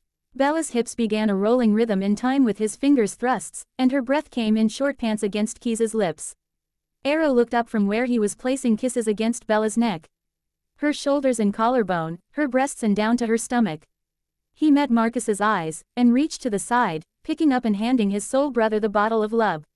Rick and they had brought to the bed in anticipation of this moment. Popping the cap with his free hand, Marcus poured a liberal amount of the gel on the thumb of his hand, still pushing in and out of Bella. Setting the bottle aside, he bent his mouth once more to her core. Bella was in a frenzy. 6 hands and 3 mouths touched her, and she could hardly tell where she left off and her mates began. Her whole body tingled, from the bottom of her feet to the nape of her neck. Even the roof of her mouth buzzed each time Keys swept his tongue along it. Arrow seemed determined not to miss a single inch of her torso. As he nipped her tender flesh, his love bites were sharp, just short of breaking skin, and each small zap of pain was followed by a prolonged jolt of pleasure and heightened awareness.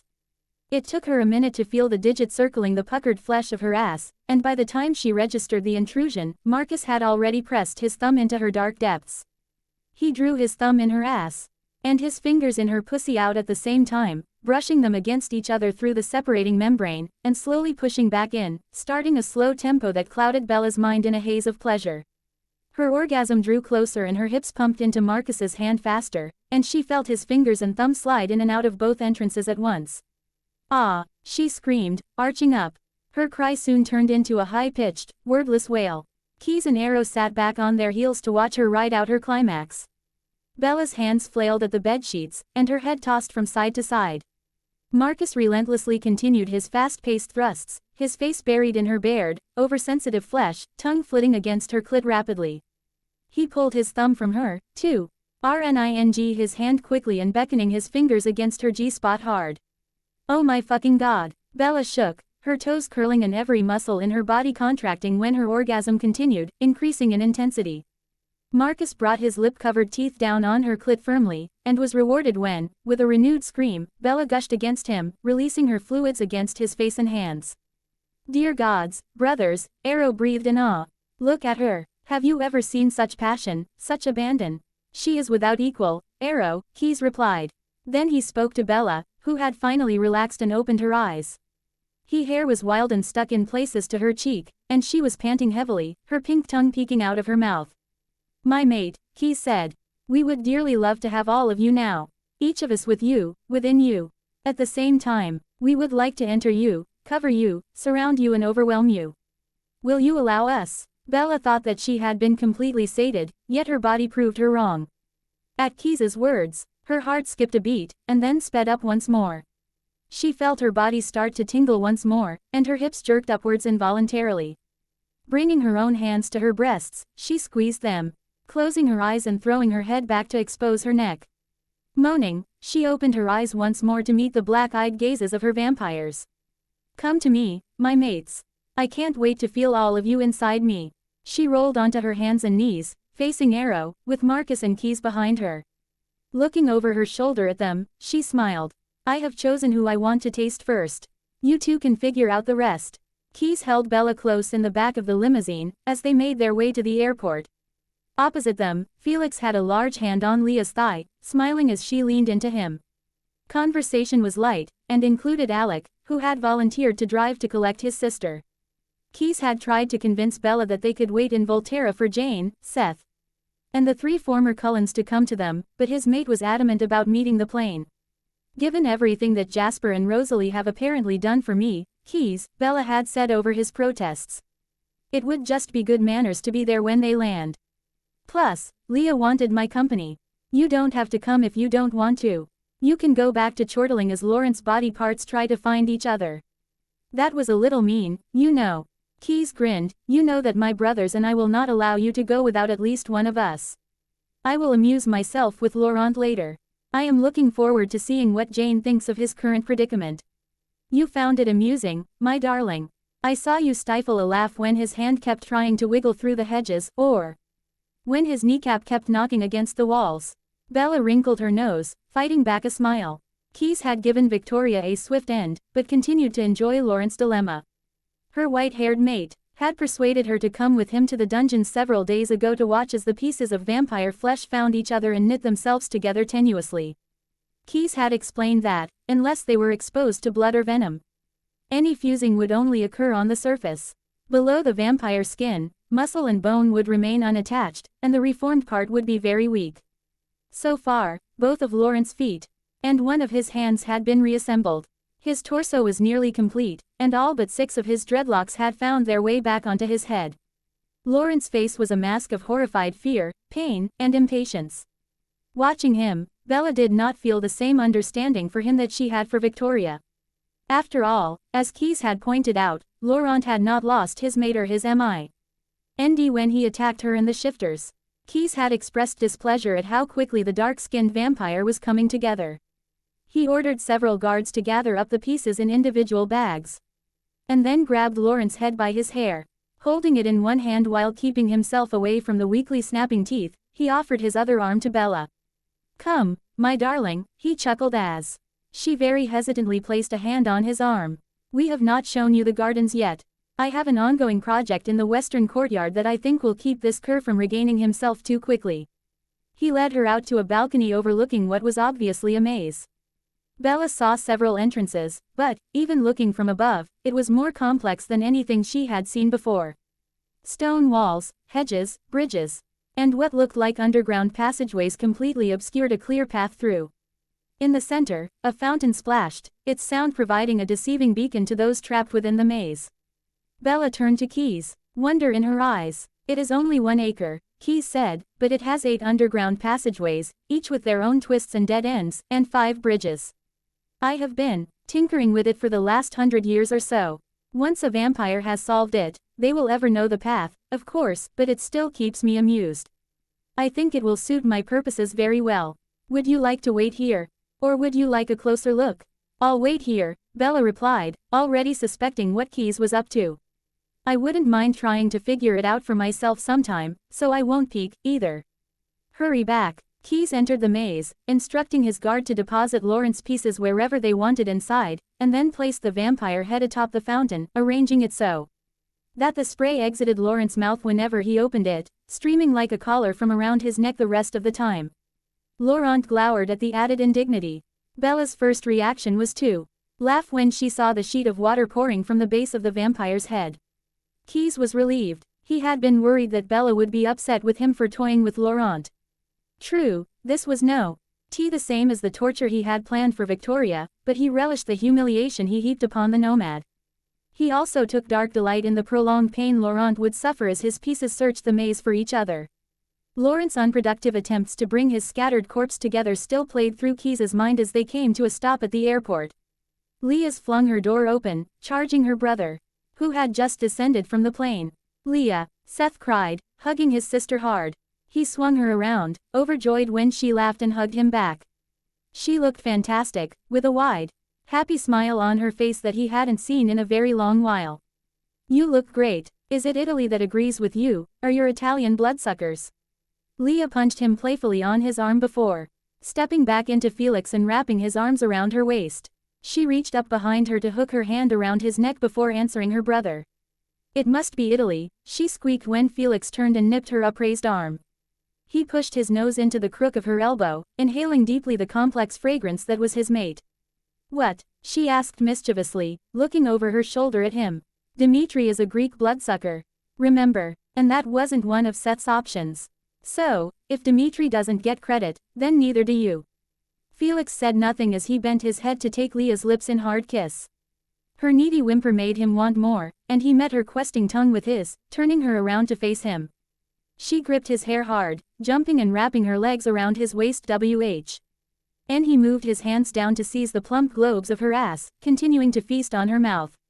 Her brother and the rest of their audience forgotten, Leah ground her core against Felix's rapidly hardening member.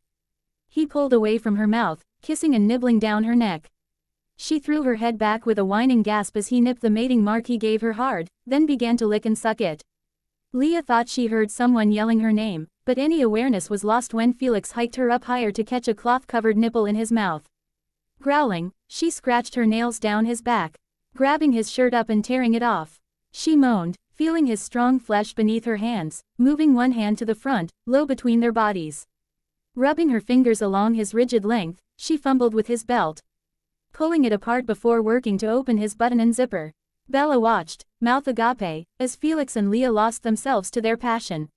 She noticed Seth shrug a ND enter the vehicle when his attempt to call Leah got no response.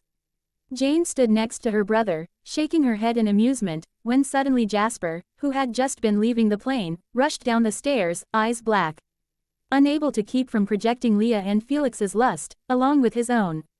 Jasper knew the young-looking vampire standing next to Jane was most likely her twin, Alec. He was slight, just a few inches taller than Jane herself, and had brown hair set over the most attractive crimson eyes he had ever seen. He had just started toward the siblings when the force of lust permeating the air hit him. Without further thought, he ran toward Alec, intent on scooping the smaller vampire up and claiming him. Finally, he thought, the gods have seen fit to reward me. After all these years, all that I have done, good and bad, finally I have been given my mate. Shock kept Alec still as the tall blonde male arrived next to him. He had just a moment to register the dark eyes in a SC.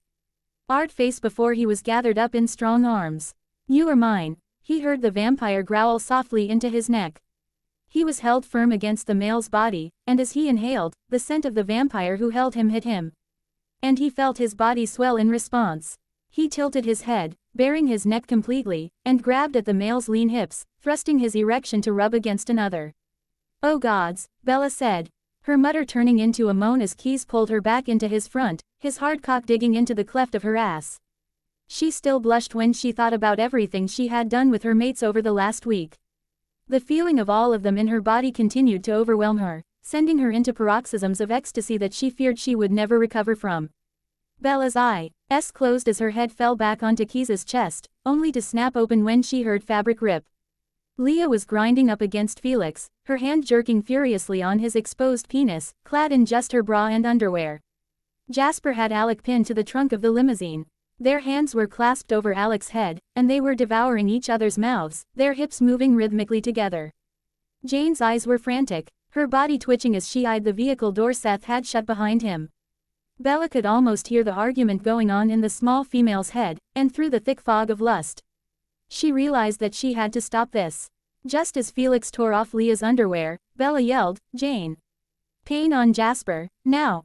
Jane obeyed without hesitation, focusing her gift for the first time in many days on the vampire she had come to respect. She watched as he released her twin to grab the sides of his head, gritting his teeth to contain his screams of agony. As quickly as Jasper was down, Bella's head cleared. Before Jasper's pain could become everybody's, she calmly instructed Jane to stop. Jasper leaned his forehead against Alec's chest, breathing his mate's sweet scent as the memory of pain lingered briefly. Alec saw his mate's distress, and growled at his sister. His eyes now were black from anger, rather than lust.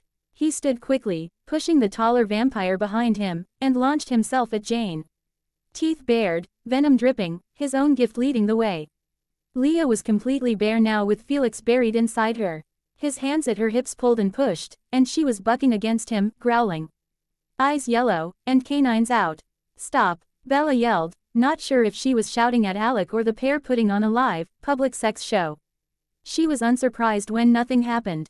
Unsurprised, but highly annoyed. Stop, she yelled again, flinging her hands forward with emphasis. Ivy appeared out of thin air, halting Alec mid-spring. The unexpected lurch broke his concentration, and the mist of his gift dissipated. Another set of vines sprang up between Felix and Leah, pulling them off and away from each other, wrapping around each of them enough to maintain a shred of whatever dignity they had remaining. Utter silence descended on the group, as every mouth dropped open, and every pair of eyes widened. Leah seemed to come back to herself, and her face erupted in a fiery blush, visible even with her russet complexion. Emmett, Rose's high-pitched cry sounded from inside the plane, breaking the silence. Rose, that's it. God, baby, you feel so good. Come for me, my Rosie. Emmett uttered a few expletives before he and his mate cried out together, obviously completing the activity that had been so recently on everyone's mind. Bella rolled her eyes. She just didn't know where to begin. The nudge against her backside decided the matter for her. Turning, she addressed her mate. Keys, as much as I enjoy you, I am sure that you don't want to treat everyone Here to as much of a view of me as we all have had of Leah. She stilled his hips with a firm hand. She turned back to the group, waving a hand between Alec and Jasper. Oh, and Alec, meet Jasper. Jasper, this is Alec, your mate. Apparently, Jasper felt embarrassment flare up once again in the female shifter and her mate. The rest of the group felt annoyance and amusement in almost equal parts, with a good dose of lust still evident. From Alec the overriding emotion was still rage. Jasper stepped up behind his furious mate, and wrapped his arms around the lithe waist, nuzzling Alec's neck and whispering to him. Alec, I'm okay. Jane didn't hurt me much, just enough so that we didn't all end up claiming each other right here and now. You don't need to protect me, my fierce one. Jane quietly get with relief as the black of Alec's eyes slowly faded. He scowled at her, and growled lowly, but she understood. She would kill anyone who harmed her Seth. Speaking of which, Master Keys, she gritted through a clenched jaw. Where is the filth that harmed my mate? Ah, Jane, Keys grinned, I am delighted you have asked. I have kept him for you to enjoy. I'll tell you about it on the way home. My darling, he said to Bella. You can let them go now. I am confident everyone will behave appropriately on the way back. He fixed a gimlet stare at Felix and Leah. I will be relaying your behavior to Dimitri, Felix. You, too, she-wolf. I'm sure he will want an explanation. I'm not sure I can explain, Master Keys. Felix's tone was low and confused. But there is no need for you to tell Dimitri. I will take care of that myself. We will take care of that, Leah corrected emphatically. I have no idea what happened, either, but I know that right now I am highly embarrassed. I am so sorry we got so carried away. The native beauty hung head, unwilling to raise her eyes. She wanted to hide under a rock, or shift and run high into the hills. Keys, Bella's hesitant tone brought the white-haired king's attention to her immediately. I'm not sure I know how to let them go. I don't know how I even did this. Try to relax, my darling, Keys soothed. By the sound of your voice, I would guess that His vines appeared in a moment of desperation. Bella nodded. I saw everything happening. Felix tearing Leah's clothes off, and Jane trying so hard to hold herself back from going to Seth, and Jasper and Alec on the limo. And knew that someone had to change Jasper's emotional state. Jane was the only one who could. But by then Leah and Felix were, well, she broke off blushing, then continued. And Alec was the only one who could have stopped them, but he was attacking Jane, and I just wanted it all to stop. That was quick thinking on your part, Bella. Jasper's voice was pleased. I'm no sure anything else but the pain Jane can inflict would have been able to cut through the lust those two were throwing off. I agree with Keys. If you called forth your gift with heightened emotion, then it should go away if you relax. Keys pulled Bella into his chest, purring softly as he ran his hand through her hair and down her back. He whispered words of love, of pride in her, of reassurance, and felt the tension leave her body. He watched over her head as the ivy vanished as quickly as it had appeared, leaving not a trace behind. Does anyone have anything I can wear? Leah nearly whispered, her face heating once more, as her hands came up to try to shield herself from view.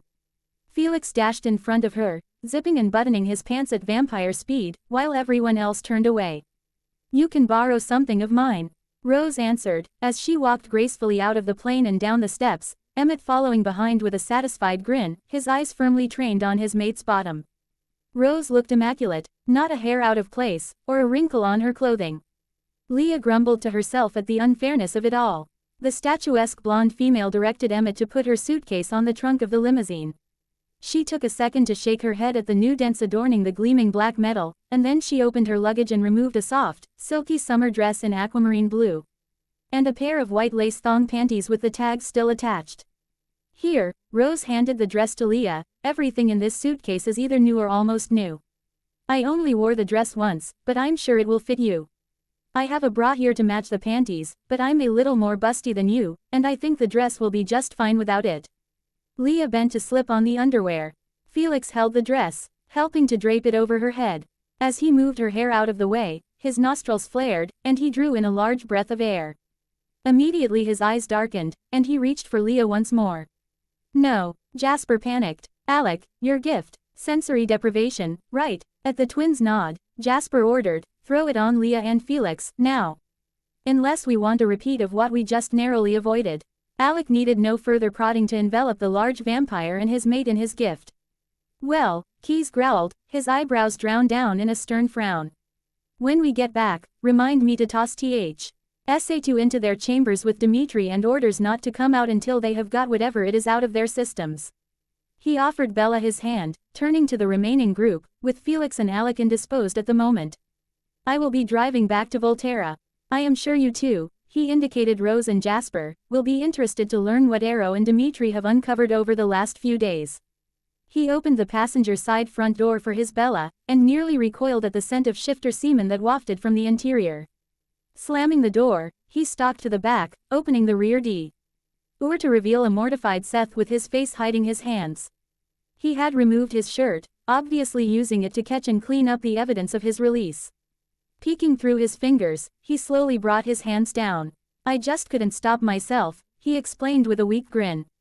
Turning on his heel, Keys scooped Bella up in his arms, and began to walk determinedly to the airport's main terminal.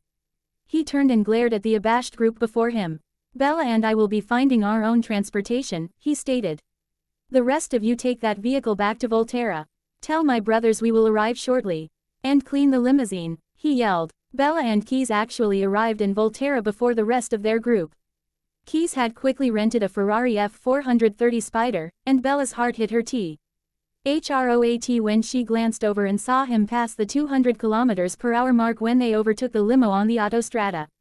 She wasn't sure what that meant in miles, but she knew it was damn fast. Now she knew why. Keys had smiled and gently denied her request to put the top down on the beautiful gunmetal gray convertible.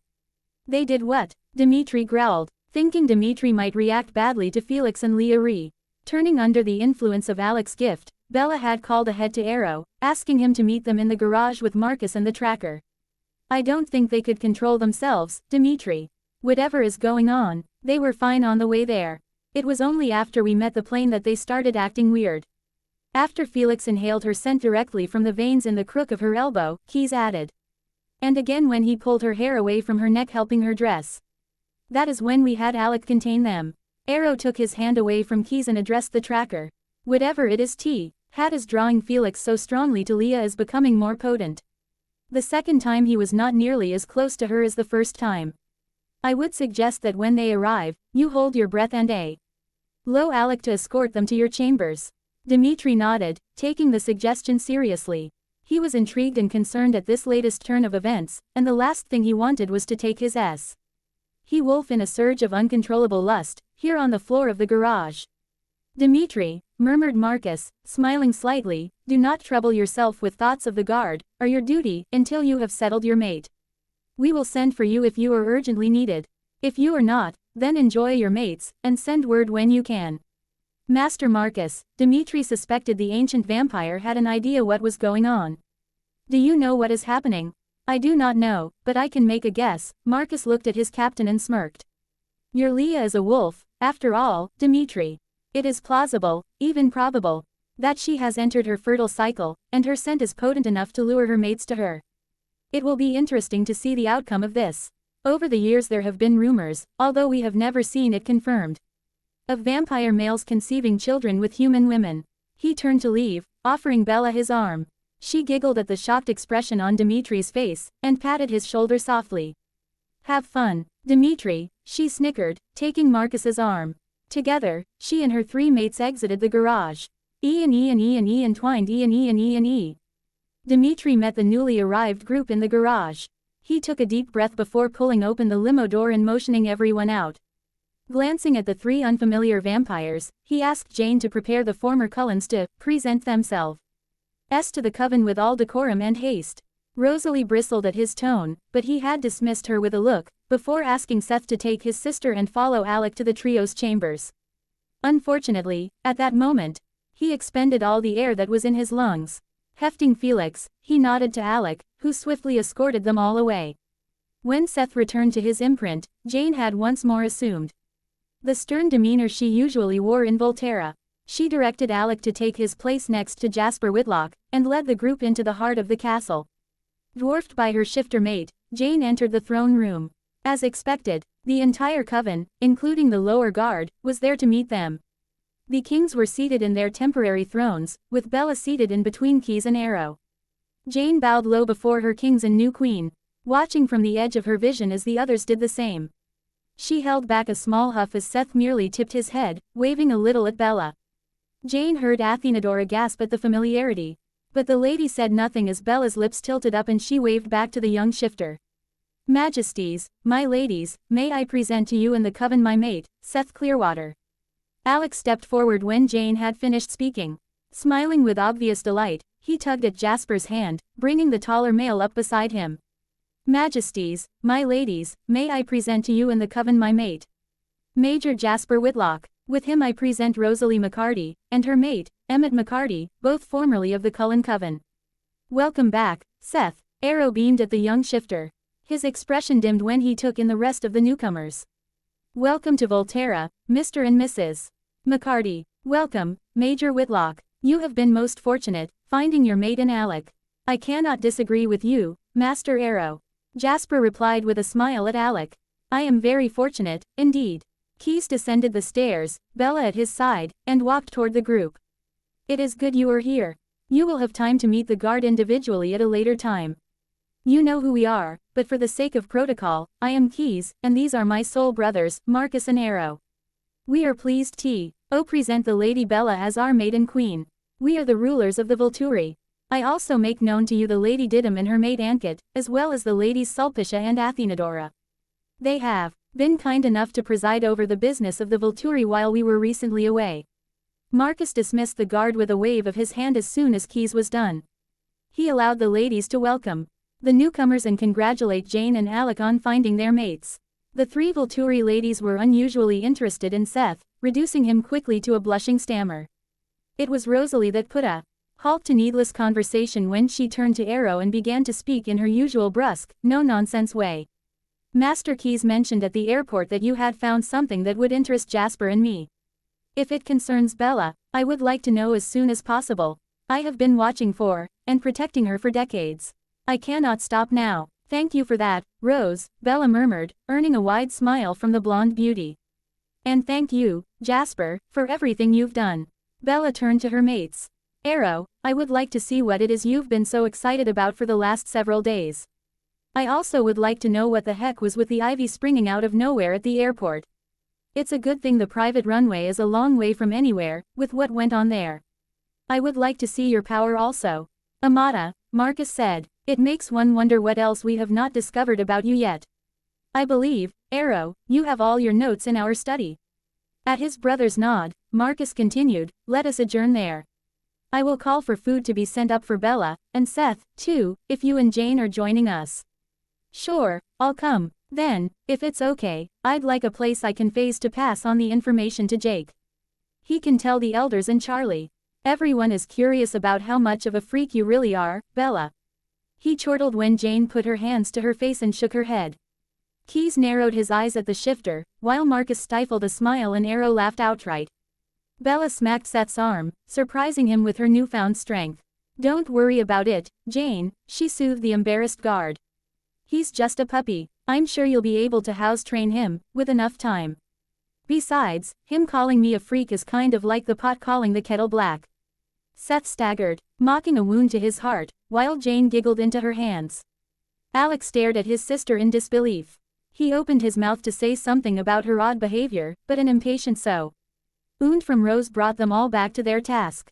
Marcus led the way to the study, instructing a passing servant to have a meal delivered. He made sure to instruct the human that Seth was Leah's brother, and would have a similar appetite. Lorenzo had been happy to prepare large amounts of food for the she-wolf, after he had recovered from his initial shock. He had requested, and been granted, a sizable increase in his budget for food purchases. The brothers' study was comfortable and well furnished. A grouping of plush couches and chairs was arranged in the middle of the room. Tables and lamps were placed here and there. A large, solid wood desk was placed underneath the window, papers neatly arranged on it. A small white box with a flat-screen monitor sat in the center of the desk. Bella had been confused the first time she saw Arrow's Mac Mini. It was so different from the ancient desktop back in her room in Forks. By the time her beloved geek had dragged her over to the sixth computer in the castle, going on about speeds, RAM, graphics cards, and who knows what else, she had decided to provide a distraction to save her sanity. She still blushed every time she passed that room. O swore he wasn't going to replace the broken desk and shattered computer.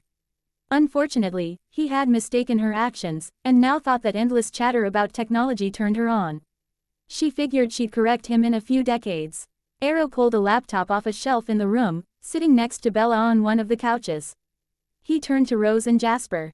We set Dimitri the task of searching our archives for anything that would give us any information while Bella was undergoing her change, he explained.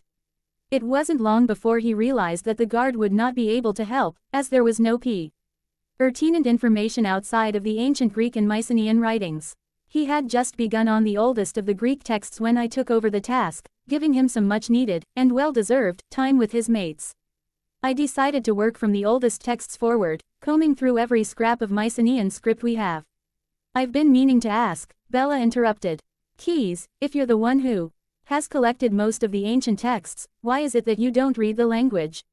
Keys shrugged. I was not literate until I came to Volterra. I speak the language, but do not read it. Most of the texts I have collected are more recent. I only have a very few with linear B script, so very few examples exist. I did not see a need to learn it when I collected it.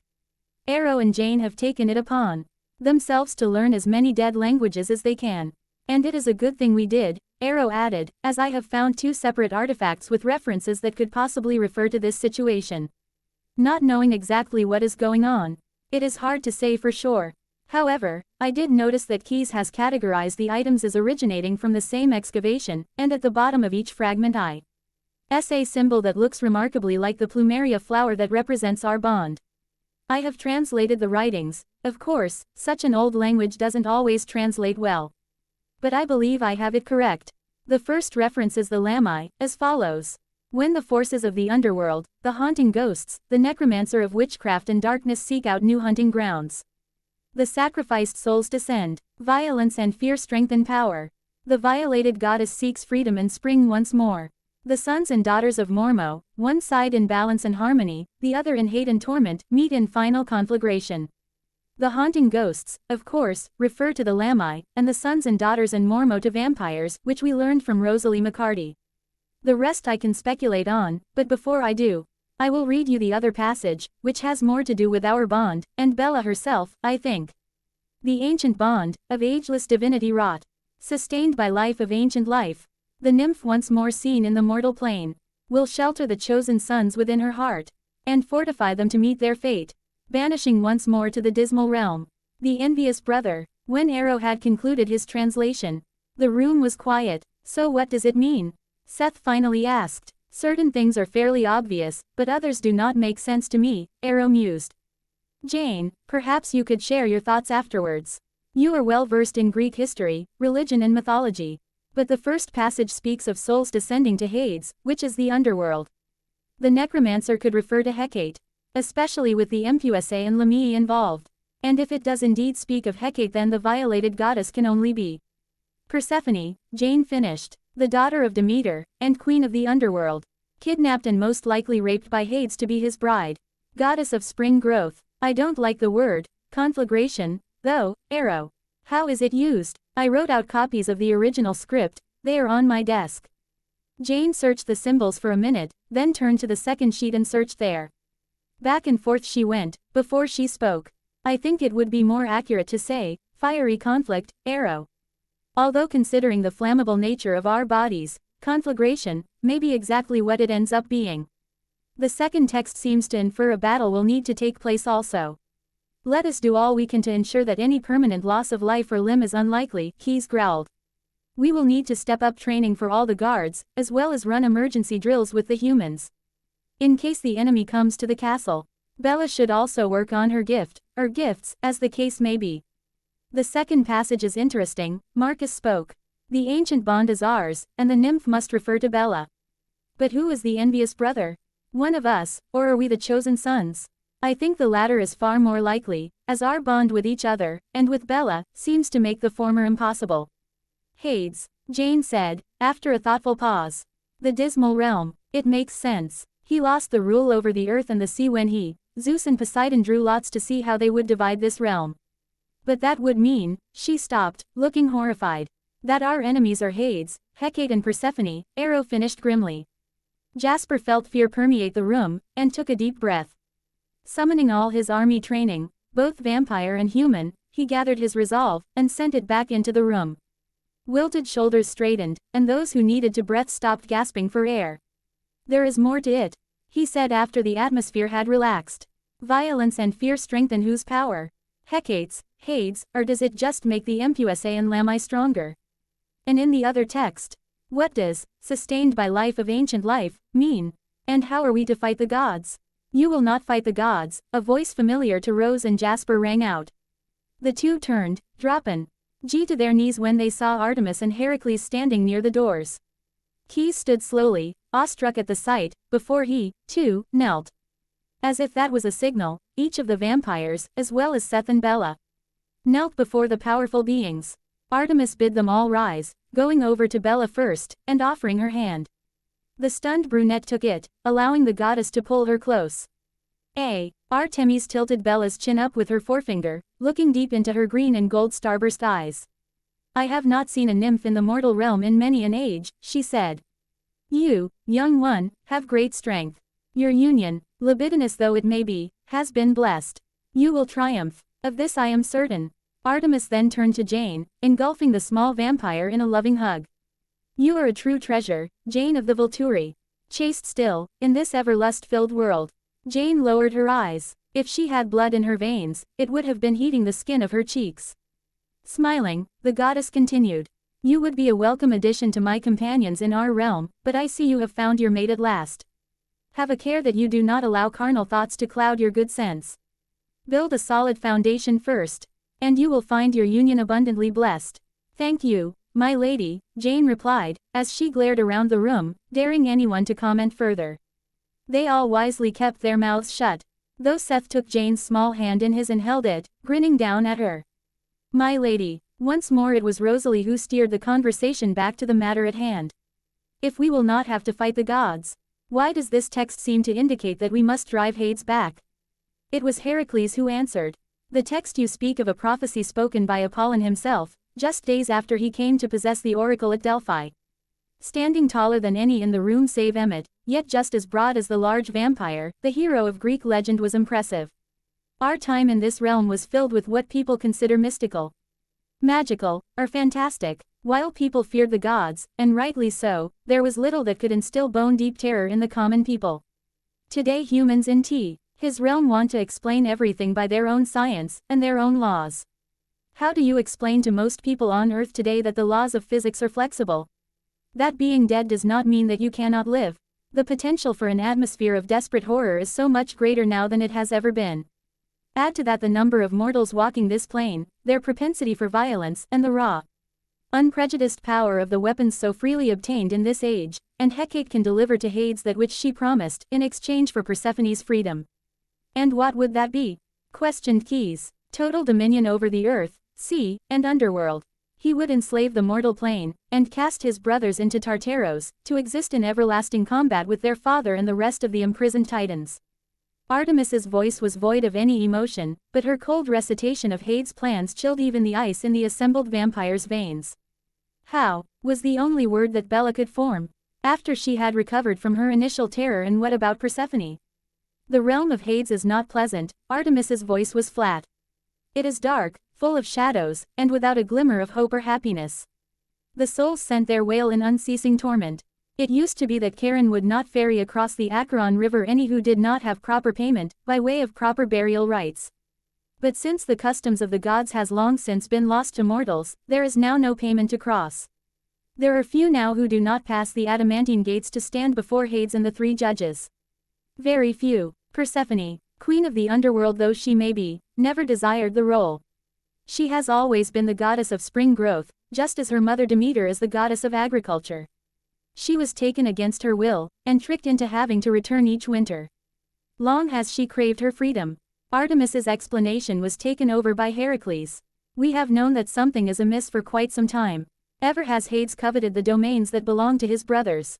Poseidon and Zeus have suspected that Hecate has been trying to find a way to increase the power of the underworld, and thus Hades himself.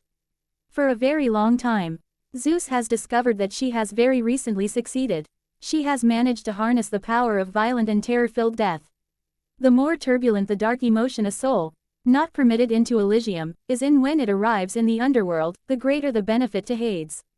Jasper's mind went back to his time spent in the vampire wars. He shuddered, remembering well the fear and destruction just a few dozen vampires could wreak. My God, he breathed, would there be anything left of this world by the time they were done? Humans would never recover. That, I think, is the point, child, Heracles answered. Although there is much wrong with their plan. But the actions of the gods will not be your concern. As you and Rosalie know, Elami and Mpusa have infiltrated this world. They will be the ones to begin this war. They will be your enemy. Defeat them, and you will not have to face the gods. Fail, and with your power, your souls will bring victory to the very force you seek to stop. We didn't find out who they were, my lord, Rosalie felt the need to remind the once mortal. We couldn't figure out which form they had taken. I believe, daughter, Artemis responded, and Zeus and Poseidon agree, that we could not identify them before because they had not yet taken a form. Much like we appear before you, and yet cannot be physically in this realm. They were incorporeal, but you touched Jane, Seth interrupted. Bella too, how can you do that if you aren't physically here? They are lesser spirits, young one, and we are gods. Heracles' answer was succinct. Since we quit this plane, and humans stopped believing in the gods, the mortal realm can no longer sustain us for very long, which is why you will not see Hecate here herself. But we are able to manifest for very short periods of time, and she may manifest to her followers, as we manifest to you. Zeus believes that, with her new discovery for Hades, Hecate has also enabled the spirits to possess a weakened soul, allowing them to dwell in the mortal plane in physical form indefinitely. A mortal would not suit her purpose, that of petrifying fear and death. So we are certain that the daemons have sought shelter within the sons and daughters of Mormo. There would be an affinity. We still don't know how to find them. Emmett was beginning to realize just how grave the situation was. Part of his mind thought back in horror to the danger his Rosie had been in her entire immortal life. And now we don't even know where Carlisle is, if he's even involved with this. Maybe he's just an evil bastard. And an idiot, added Bella. If he's involved, then what does he think is going to happen once Hades has the power he wants? Does Carlisle really think that Hades won't want the power in his soul? Or Alice's? The very existence of vampires has got to piss Hades off. Nothing worse than a death where he can't claim the soul, I would think. And once Zeus and Poseidon have been imprisoned, Hades will have no further use for our kind, agreed Keys. Humans are more than capable of providing enough death and destruction on their own. Vampires just add the terror, and supernatural violence. We must find Carlisle, if he is our only lead then. Arrow opened a file on his laptop, printing the long list that came up. Dimitri should be able to locate him, once he is able to return to his duties. In the meantime, we should also try to contact as many vampires as we can, to join us here. It seems this fight will ensure the survival of our race, as well as that of the humans. Perhaps one of them will have news about Carlisle. How will we know that the vampires you call aren't the bad guys?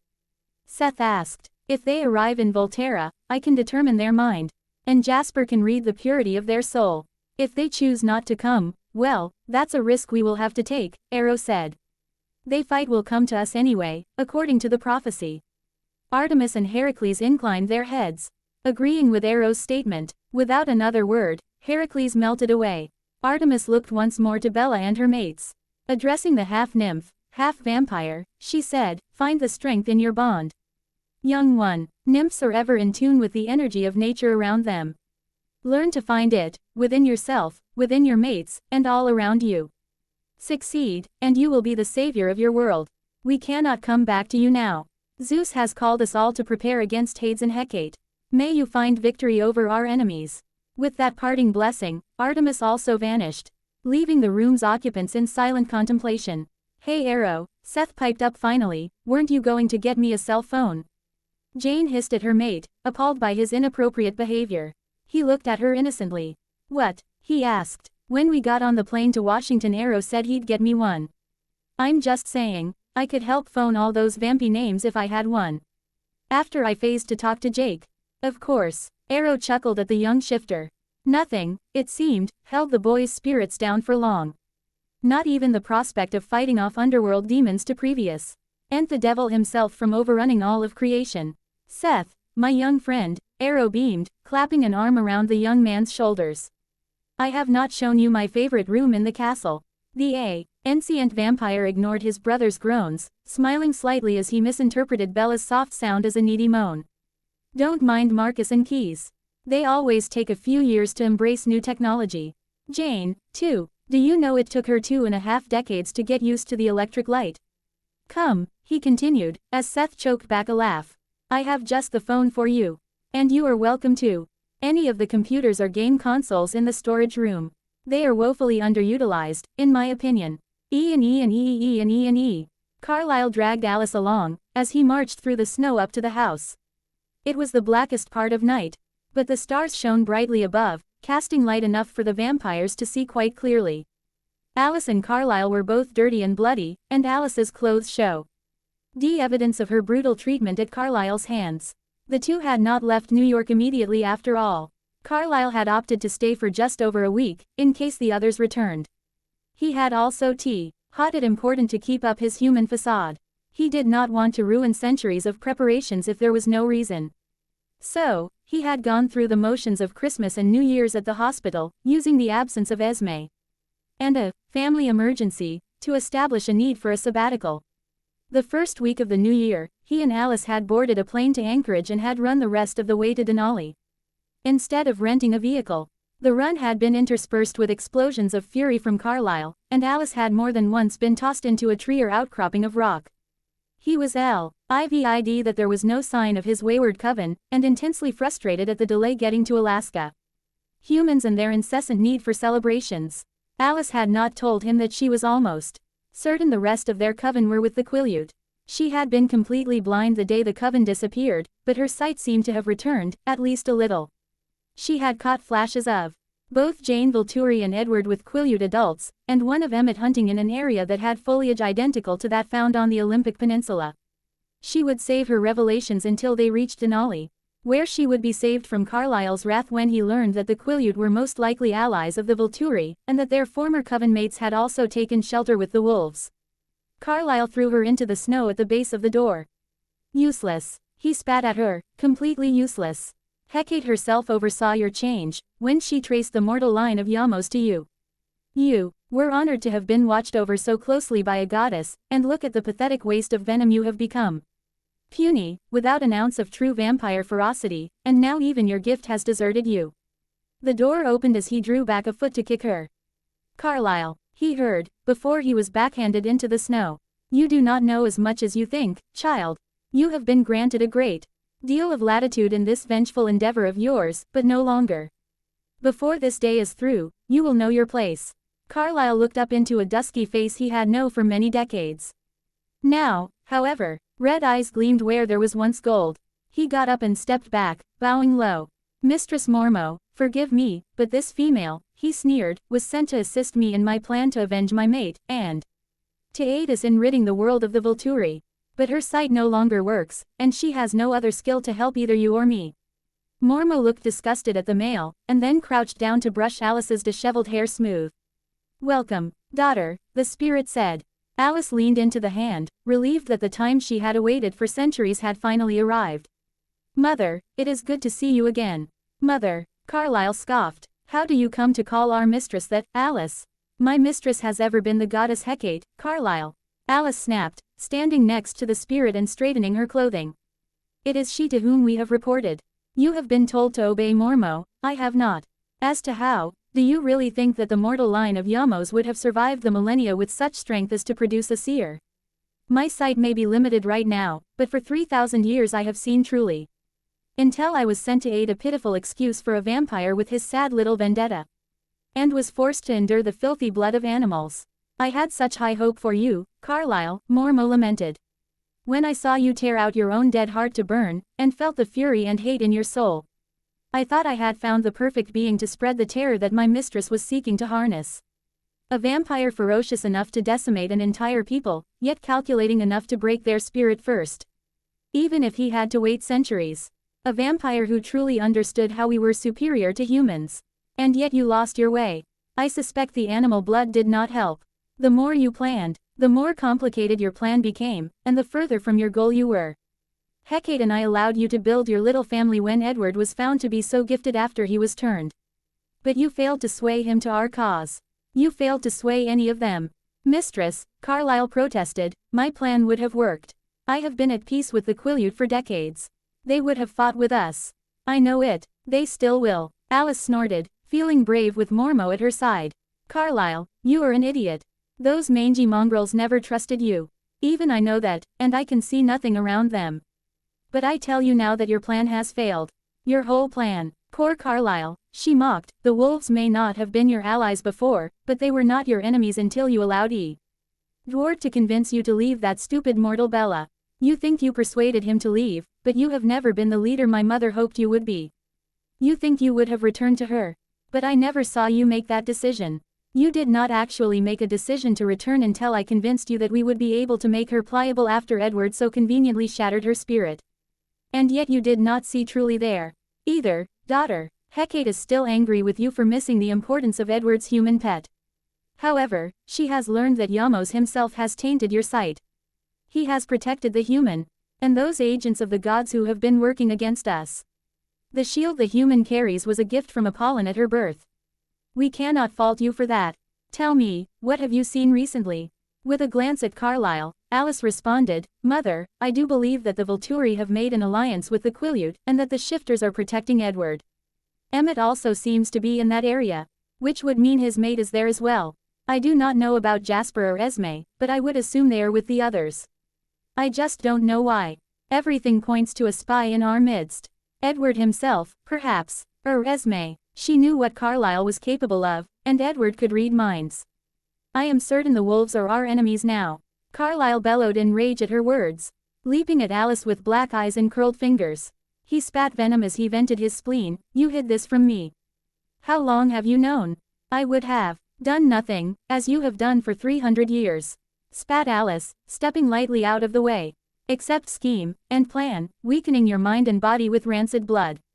I have seen 1,000 outcomes to our plans, from complete victory to utter defeat.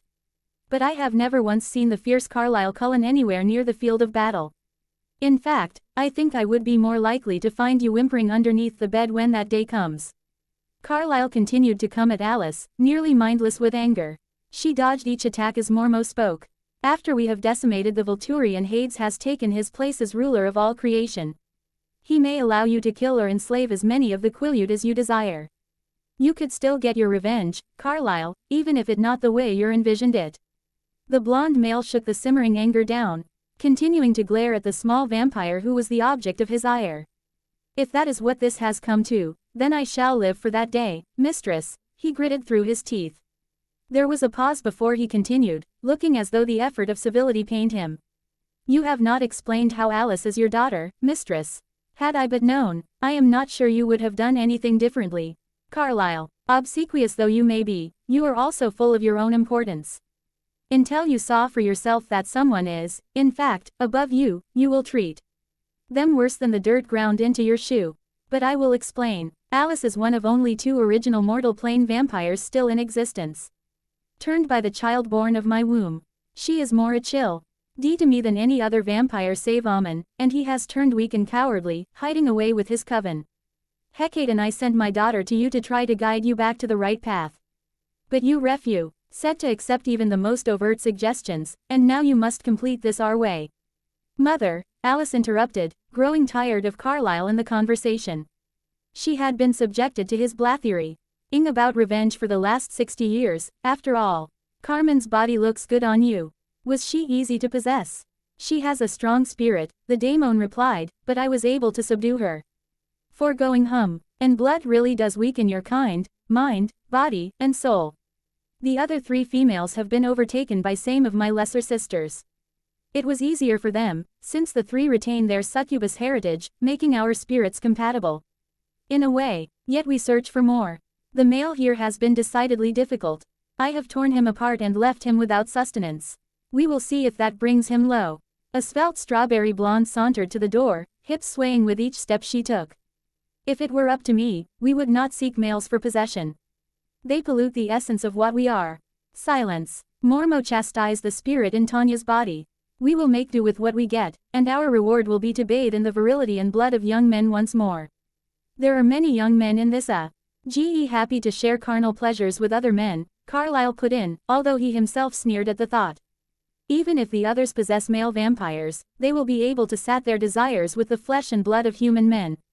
As they always have. Mother, Alice relished rubbing in Carlisle's face how close she was to Mormo, and, by extension, to Hecate. It may not be necessary to seek out vampires to possess. Why not turn them ourselves? If the daemons could control the bloodlust, then they would gain the advantage of the newborn strength and speed, without the major disadvantages of irrationality and impetuousness. It should be a fairly simple matter to overcome a soul at the moment of death, before they realize that life has not left them. They would be at their weakest then, Mormo mused, leading the way into the Denali house.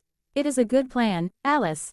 While we cannot turn humans in our spirit forms, while we are in these bodies, their venom will act for us. We will begin tonight. Let us visit the nearby cities. You, my daughter, have not had a decent meal in a very long time, and this fool, Mormo jerked her head toward a still scowling Carlisle, has been starving himself his entire immortal life. We will find our blood feast, and hosts for my lesser sisters. My daemons are ready to be one with a flesh form. We will have to be careful not to cause too many to disappear from any one place at once. If we want to remain circumspect, Alice cautioned, but there was excitement in her voice. She was looking forward to human blood again. It had been too long. Mormo nodded and turned to Carlisle. You have no more reason to deny yourself your nature, child. Do you agree? No residual moral qualms, no reverence for human existence, no more treaties requiring an upstanding, compassionate and ethical front. You will dine as the vampire I saw all those years ago, with raw savagery, indulging fully in your true spirit. The blonde male nodded. I will, mistress. And I will turn whomever you wish me to. Be they hale or sickly. Good. Then let us hunt. Tanya, Kate, Irina. You will also come with us. What will we do about Eleazar, Mormo? The spirit in Irina asked. Leave him scattered until we determine the effectiveness of our plan to possess a newly created vampire. We can deal with him when we return. Garrett crept up to the Denali house, every sense fully alert. Mouth slightly open, he breathed in through his nose, allowing himself to scent and taste the air around him. His eyes darted every which way as he strained to hear and distinguish each sound he could. He eared the soft rustle of new flakes hitting the snow-covered ground, the whisper of the breeze through the evergreens, and the rapid scurrying of a small animal deep in the forest. But he did not hear any vampire sounds. No murmurs of conversation or hint of movement. He smelled traces of vampires a few hours old leading away south, but not yet returning. 5 females, and with them he scented Carlisle. It had been decades since he'd seen or heard from the leader of the Cullen coven. Once Garrett had considered Carlisle one of his closest friends. Until Jasper and Peter had suggested it would be wiser to keep his distance. The 2 vampire war veterans had not provided any reasons, or gone into any detail, but he had known them both for years and trusted their judgment. That, and their reputations preceded them. You didn't just brush off vampires whose very skin spoke of a vicious fight for survival. That was the reason he was currently skulking in the underbrush outside the Alaskan coven's home. Jasper had called him out of the blue, and was very happy when he heard Garrett was on the west coast. He had asked him to run up to Denali and, carefully, check the area. The Major didn't tell Garrett what he would encounter, but he was told, repeatedly, that if he was outnumbered at all, he should gather whatever intelligence he could, and then run the fuck away. He still couldn't believe he'd agreed to go to Volterra, into the very heart of the self-proclaimed vampire king's lair. Finally deciding that there was only one vampire still around, he followed the rather overpowering scent that remained. Usually, when a vampire's scent was that strong, there had been a lot of venom spilled. Garrett cautiously entered the house, slinking from room to room, until he found the dismembered male. Deciding that this vampire could conceivably be considered intelligence, he found a couple duffel bags, stuffing a few limbs and the head in one, and the rest of the body in the other. He wasn't going to take the time to reassemble an unknown vampire right now. Finding nothing else of interest in the house, he gathered up the bags and ran like hell. He would call Jasper when he was well away from this area. Fuck, Bella cursed, stamping her foot in frustration. It had been 4 days since they had spoken to Artemis and Heracles, and she still couldn't get anywhere with her gifts. Hours of effort, and she still could not extend her shield consciously, or cause any sort of plant life to so much as quiver, let alone appear out of thin air. On the other hand, thanks in large part to Jasper, she was becoming quite adept at hand-to-hand combat. Her mates could not bring themselves to spar with her, and had wanted to wait until Dimitri or Felix could train her, but the two were still locked in their room with Leah. All the supernaturals in the castle had learned this week that soundproofing did not completely muffle the sounds of a she-wolf in heat. Seth had been SP, ending a lot of time roaming the countryside with Jane. When he was in the castle, he was profoundly grateful for headphones and Arrow's new Xbox 360. Enough, Keys called. He had been watching with his brothers from the edge of the large outdoor training area. The three of them could barely contain their growls each time the scarred major laid a hand on their mate. Keys walked over to his Bella, nodding curtly at Jasper, who nodded back and went to greet Alec. "Come, my darling." The blonde king tucked Bella's hand into the crook of his elbow, and led to a table that had been set up for her. "We have called for food and blood. It will be here shortly." Ever since the incident with the sisters, Keys had been especially careful when Bella started to get upset or frustrated. Marcus and Arrow stood to join Emmett and Jasper in the middle of the field. The Kings had been taking an active part in the training and practice sessions, as long as their Bella was safely out of the way. They had agreed to spar with her by their side soon, but adamantly refused to ever square off against their mate. Emmett charged Marcus, lowering his head in an attempt to barrel into the older vampire's chest. Marcus allowed the impact, but stepped back into the side, using the larger vampire's momentum to help propel him around and into a nearby wall. Without a pause, Emmett ran up the concrete surface, flipping back and over the ancient. He kicked out a leg toward Marcus's chest, and when the ancient caught it, Emmett swung the other around, connecting hard with the side of Marcus's head, knocking him to the ground. The king released Emmett's leg as he dropped, and the large vampire just managed to land on his feet before they were swept out from under him. "You are improving, Mr. McCarty, but you still have much to learn." Marcus rose to his feet, and offered a hand to help Emmett to his feet. "Continue to work with Major Whitlock, he has proven to be an excellent trainer." Emmett nodded in agreement. When the Kings had first observed the burly vampire fight, they had shaken their heads, and questioned Jasper extensively on his supposed experience. "Did you really think I would teach vampires I never trusted how to fight effectively?" Jasper had responded. "Rose is the only one who knows my true skill, and there was never much time to train her properly." The Kings noted that Rosalie was a far better fighter than her husband. While not nearly at a level they considered appropriate for the Volturi guard, she was lithe and quick and smart, with few bad habits that needed breaking. She just needed practice. Emmett, on the other hand, fought like a rabid newborn. There was no nuance or thought in his strategy. He just barreled forward, content to rely solely on brute strength to defeat his foe. That might have worked when he was sparring with the Cullen coven, but here in Volterra, he had had a rude awakening. The first time Jasper had demonstrated his full range of abilities to the Kings, Emmett had shaken his head in awe. He himself had just been thoroughly defeated by Renata, who was tiny compared to most in the room. She had not even used her gift. After Jasper's response, Arrow demanded that the scarred vampire demonstrate his full range of abilities. If Jasper wanted to serve as a personal guard to their mate, he would have to prove his worth to the masters. Jasper nodded and called for Santiago, Afton, and two lower guards to test themselves against him. They had looked at him in disbelief when he insisted that they come at him together, holding nothing back. The Major impressed them with his melee expertise, even before they experienced his gift. The lower guards and Afton had to have limbs reattached, and Santiago quickly found himself on his back, with a knee against his spine and teeth at his neck. "If I were truly in combat, what you just saw would have come with a heavy dose of whatever I thought suited the occasion best." Jasper proceeded to rapidly MP out various feelings he had found useful in battle before. Fear or lethargy were always good, but he found that a cocktail of recklessness, determination, anxiety, confidence, terror and ambition old overcome even the strategic mind of a highly trained vampire. Indeed, even the Volturi guard became sloppy when hit with the full force of Jasper's projections. Every being in the area, with the exception of Bella and the Kings, had dropped to the ground, breathing heavily. The senior guard had been up seconds later, wavering, but still ready to fight. The lower guard who were present took significantly longer to get back up. Seth just laid there breathing heavily, Jane standing over him with her teeth bared and a fierce growl rumbling in her chest. From then on, Emmett spent every moment he could training with Jasper. Alec, who was never far from his mate, Rosalie, Jane and Seth joined their group. The two Volturi elite guard were not quite as adept at melee combat as Jasper, but they were more in tune with their gifts. They had not spent decades weak from an improper diet, nor had they ever been out of practice with their gifts. Bella sat back from her empty plate with a content sigh, sipping her blood and watching Arrow and Jasper fight. Even though she had no conscious control over her shield, she somehow had managed to protect her mates. Jasper's gift no longer worked on her, and it did not work on the kings either. The ancients were highly skilled fighters, and more than a match for Major Whitlock without his gift. During their immortal lives, they had spent more Esme's combat than all the time Jasper had existed. Still, Jasper managed to keep Arrow to a stalemate today. Each vampire tried hard to outmaneuver the other, with no success.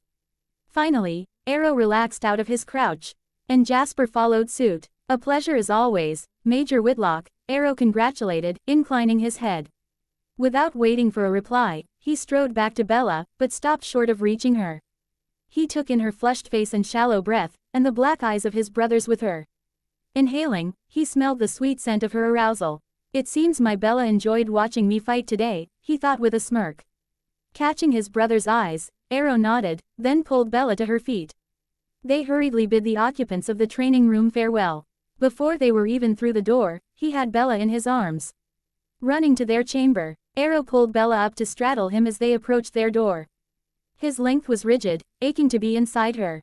Catching his lips, she plunged her tongue into his mouth. As she ground her wet core against his hardness, Keys opened the door and slammed it shut as soon as the four were through. Before another second had passed, he had shed his clothing, and Bella was held against him, back to his front, still straddling Arrow. She ran her hands down Arrow's back, using her new strength to rip his fight-tattered shirt from his body.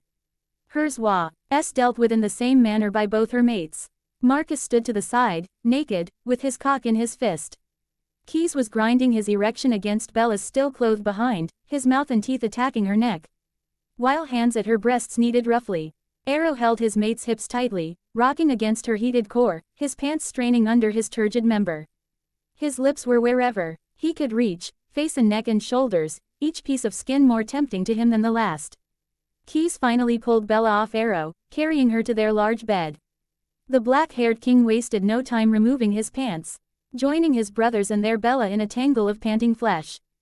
Bella was pressed face down on the smooth bedding, her pants gone before she could even blink.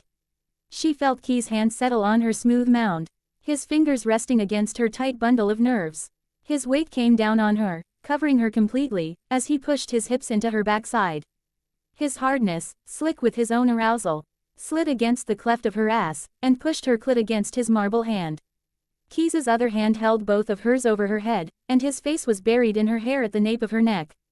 Bella should have felt trapped by the heavy vampire basically holding her down, but she did not. Keys was entirely tender with her, but since the four of them had come together completely, he had not restrained himself while making love to her. He took, and she wanted. Gods, how she wanted.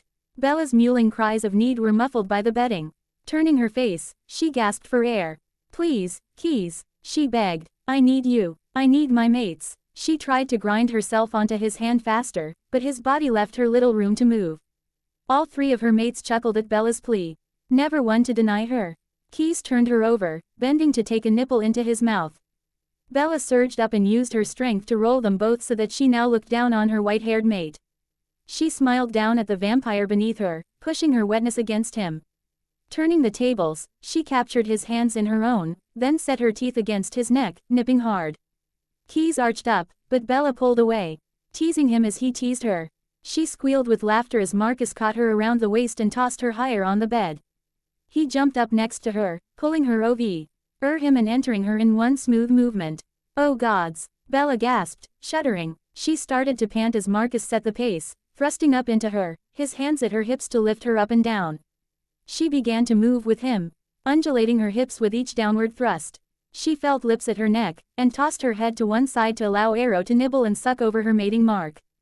The marks were always so sensitive when one of the kings paid attention to them. Arrow's hands ran over her breasts and down her stomach. He skimmed her clit, circling it lightly before moving his hands to her bottom. He popped the cap on the lube, coating his finger and gently prodding his sweet Bella's pucker. It had surprised them all how much she enjoyed anal sex the first time she allowed them to have her, but perhaps it should not have.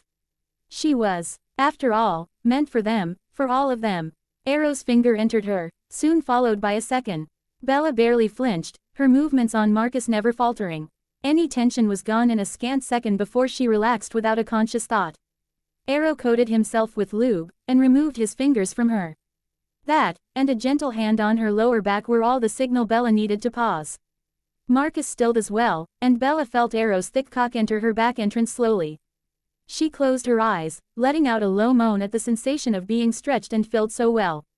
When her black-haired mate had pushed his way into her completely, he and Marcus started to move in tandem, pushing and pulling with caring passion. Marcus pulled her to his chest, laying her cheek against him, and stroking her hair. The pace was slow and tender, and Bella's eyes sought the mate who was not currently one with her. Keys lay next to Marcus, and it was his hand, not Marcus's, that stroked her hair. He smiled at his love, and she smiled back. Their stare never broke, even as Marcus and Arrow's thrusts became more rapid. When Bella's breath heaved, and her body tensed and the sensation overtook her, their gaze remained locked on each other. Keys watched her pupils dilate and her skin flush, and she cried out at the height of her orgasm. And finally, and her other two mates had spilled themselves inside her body. Keys leaned forward, and caught her mouth with his. Her eyes fluttered shut and she breathed in the scent of her mates and of sex. Arrow pulled away from Bella, drawing a soft moan from his tiny mate. He went to the washroom to clean himself and get a damp cloth for Bella. When he returned, Bella was on her knees in front of Keys, her beautiful lips stretched over his cock. He lay the cloth to one side and followed Marcus to their closet to dress once more, leaving Keys and Bella to their love play. It was several hours later when the group emerged from their wing of the castle. They returned to the throne room, where the entire elite guard were waiting, along with Seth. Dimitri, Felix, I trust your mate as well? Marcus inquired upon seeing the two present. She is well, Master Marcus. Felix's smile was cocky, but full of love. She is resting. The last few days have been taxing for one who required sleep. The last few days nearly wore me out. And I haven't needed sleep in a millennium, Dimitri said with a chuckle.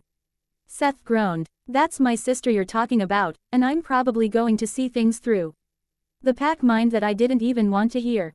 Thanks a lot. Take heart, young Seth, Arrow replied with a mischievous grin. I am sure a time will come when you will be able to repay your sister in equal measure. Seth blushed furiously at the king's words, trying to look anywhere but at his tiny mate. Jane's face was a study in mortification, although it did not change color. Bella smacked Arrow's shoulder, and glared at the rest of the assembled vampires, who were failing to hold in laughter. Enough, all of you. Jeepers, no wonder Jane likes to share her gift so freely. If you teased me like that, and I had her talent, I'd have you writhing on the ground, too. Dimitri, Felix, I'm glad you had an enjoyable time. Is Emmett still training with Jasper, Alec? Before the guard could respond, Afton entered the room with a strange mail.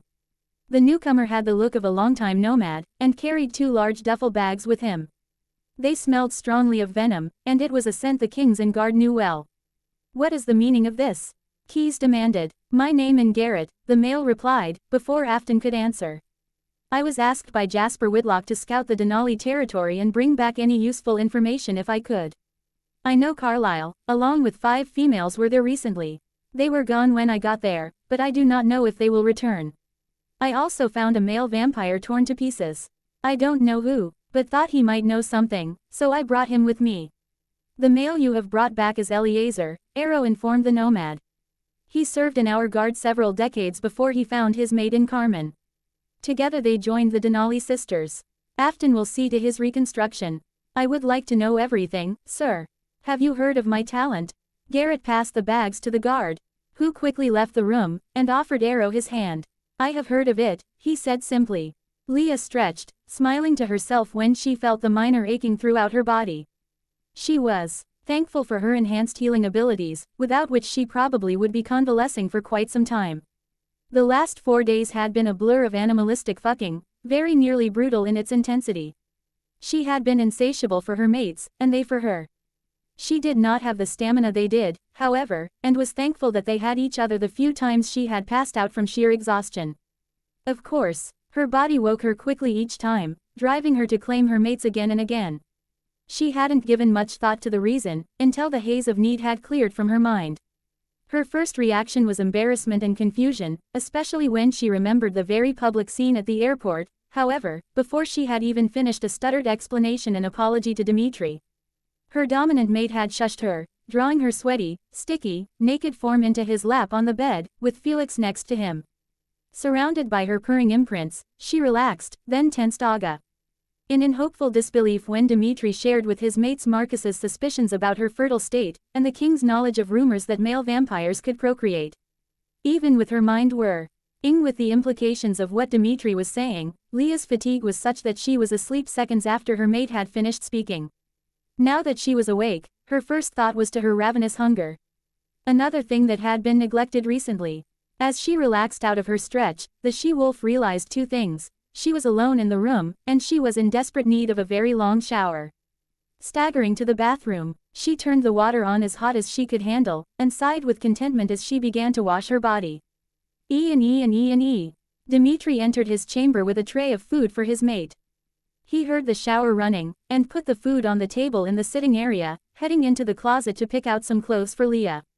It amused him that his Spitfire mate Wool glare at him every time he selected her clothing, yet had never rejected his choices. He didn't delude himself into thinking that her acceptance meant she was docile and obedient, he merely had a good understanding of what she liked. Shaking his head at the small assortment of garments hanging for her, he laid out a simple blue cotton sundress, adding a black Volturi cloak. After catching up on the castle activity for the last few days, he was determined to begin training his mate today. He certainly didn't want her involved in the fight to come, but knew that he would not be able to keep her from it. So he would make sure that she was as ready as she could be. He hadn't had a chance to test Jasper Whitlock in combat, but Jane's report to him was thorough. She began with the visit from the ancient gods of Greece, how Dimitri would have enjoyed that, and ended with the events earlier today. The captain of the Volturi guard knew that if the major could hold Arrow to a stalemate, then he himself had no chance against the agent of Heracles. Felix, however, was a very talented fighter. Graceful and quick, yet powerfully strong, Dimitri's longtime love had rarely been bested in single combat. In fact, each one of his losses had been to one of the kings, who were themselves viciously effective warriors. If nothing else, Dimitri would enjoy seeing his Felix stand against Alex's new mate. Jane also suggested that Emmett McCarty would benefit from Felix's expertise, as he was similarly built. As soon as Leah was dressed and fed, they would meet the entire guard in the training room. It was time to start preparing in earnest. Do not get up, my friend. Arrow waved his hand negligently at the battered form of Eleazar, as the former guard began to rise to his feet. Afton placed the dark-skinned male in a guest room, completing the slow and painful process of restoring his body. Arrow was glad to see Eleazar looking nearly himself. The burnt orange tint of his irises howled that the Denali male had consumed human blood, and Arrow was relieved. The weakened vampire needed every ounce of nutrition he could get right now. Are you thirsty still? Arrow asked, after brushing his hand over Afton's. From the guard's thoughts he learned that Eleazar had not taken enough blood to fully heal. Eleazar, though, shook his head at Arrow's question, smiling gratefully. As much as I know I will need more to regain my true strength, the Spaniard began, I am content for now. I am feeling a little too full, actually. The result of human blood once more. Even my gift seems stronger now.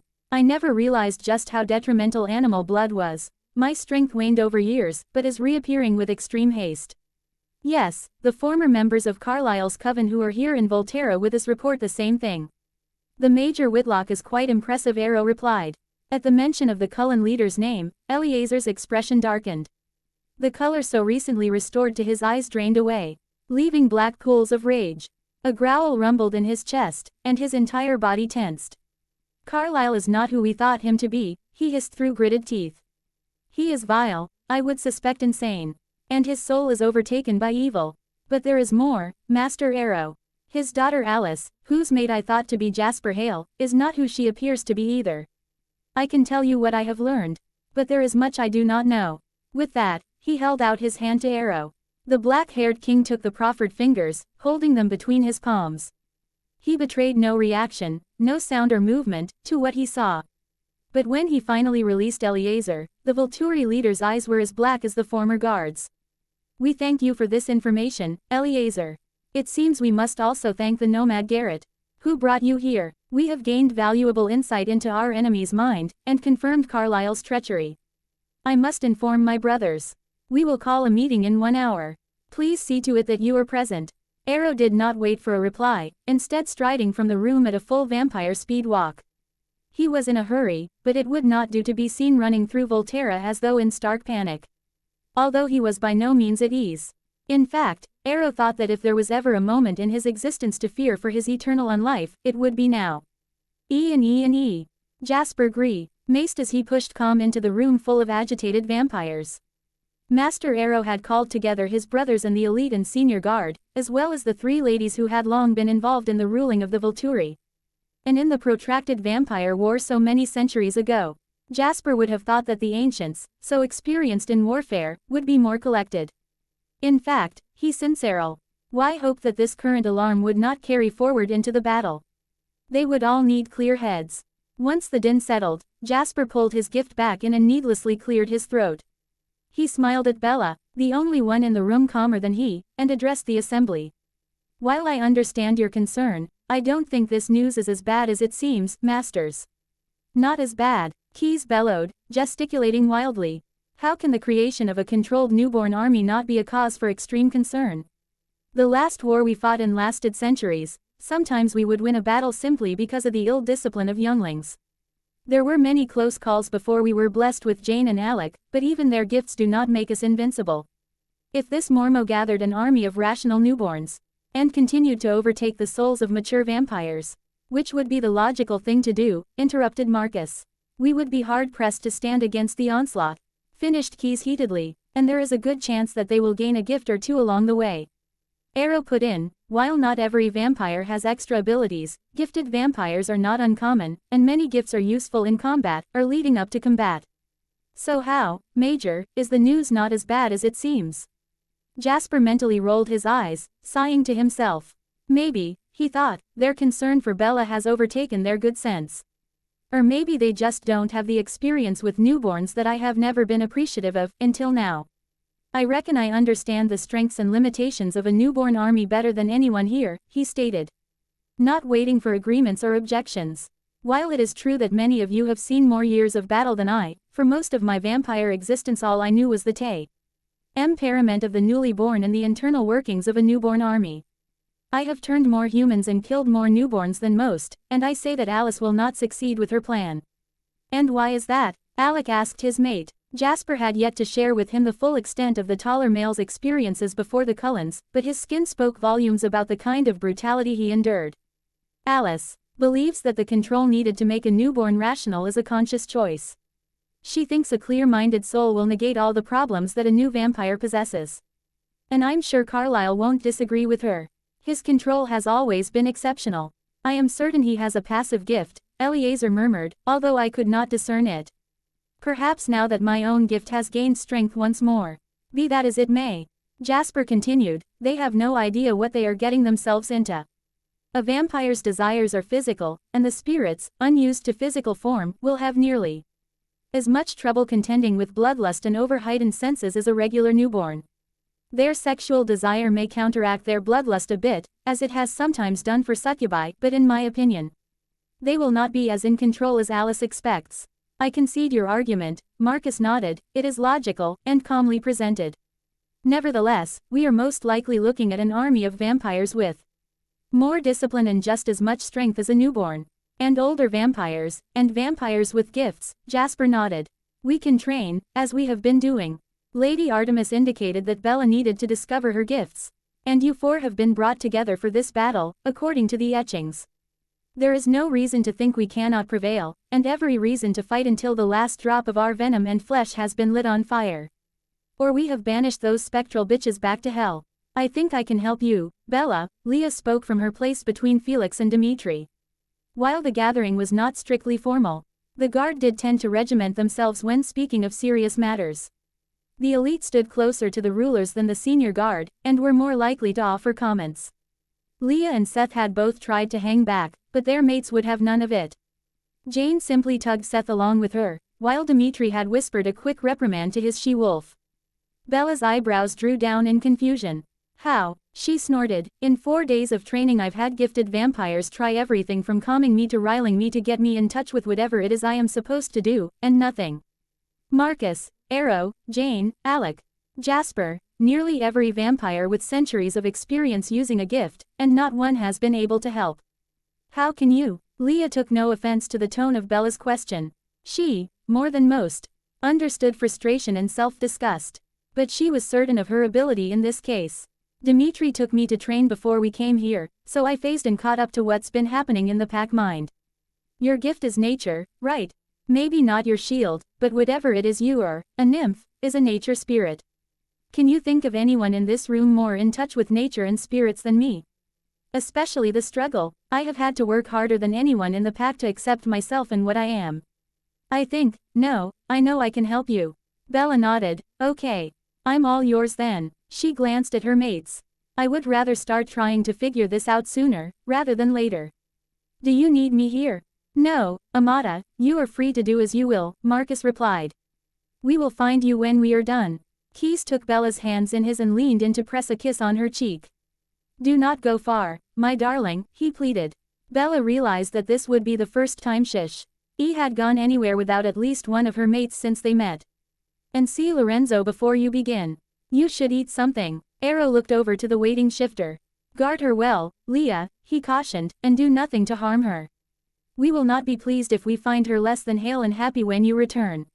Leah held back an eye roll at the overly protective kings, and also at her mates, who she knew barely restrained themselves from stepping in front of her and growling at their masters. Don't worry, we're just going for a walk outside. We'll stick to the walled gardens. May I go with you? Rose asked. She had been training with Bella and Jasper since they began trying to control her talents, and wanted to see if the wolf could make any headway with the nymph. Plus, she tried to be near Bella as often as possible. The well-being of the girl had been her duty for so long, and she still felt it was. And I, Eleazar declared. At the beginning of the meeting, he had relayed his recent experience with Carlisle, Alice, Mormo and the rest of his coven, and wanted nothing more than to leave the room. His chest ached where his dead heart resided, and he mourned his Carmen. That such a GE.NTLE creature was gone was inconceivable to him, and yet the crimson eyes that looked at him as he was torn him limb from limb were not those he knew so well. He also wanted to spend some time with his intriguing creature that was the Volturi queen. As one of the senior guard, he had been aware of the master's centuries-long wait, if not all the details, and was pleased to see their bond complete at last. That she was a shield both excited and irritated him. Shields were damnably difficult to detect, and with the Lady Bella it made it impossible for him to see any other abilities she might have.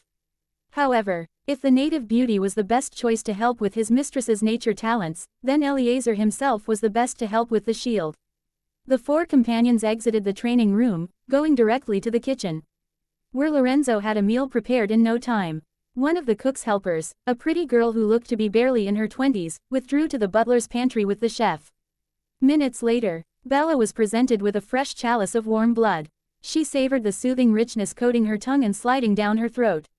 She could feel herself relaxing with each sip she took, and breathed a long, cleansing sigh when the cup was empty.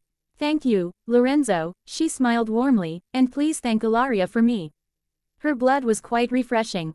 Bella had made an effort to learn the names of the castle staff, and tried to thank each one who gave a part of themselves for her every day. I will tell her, Regina, he tipped his head respectfully.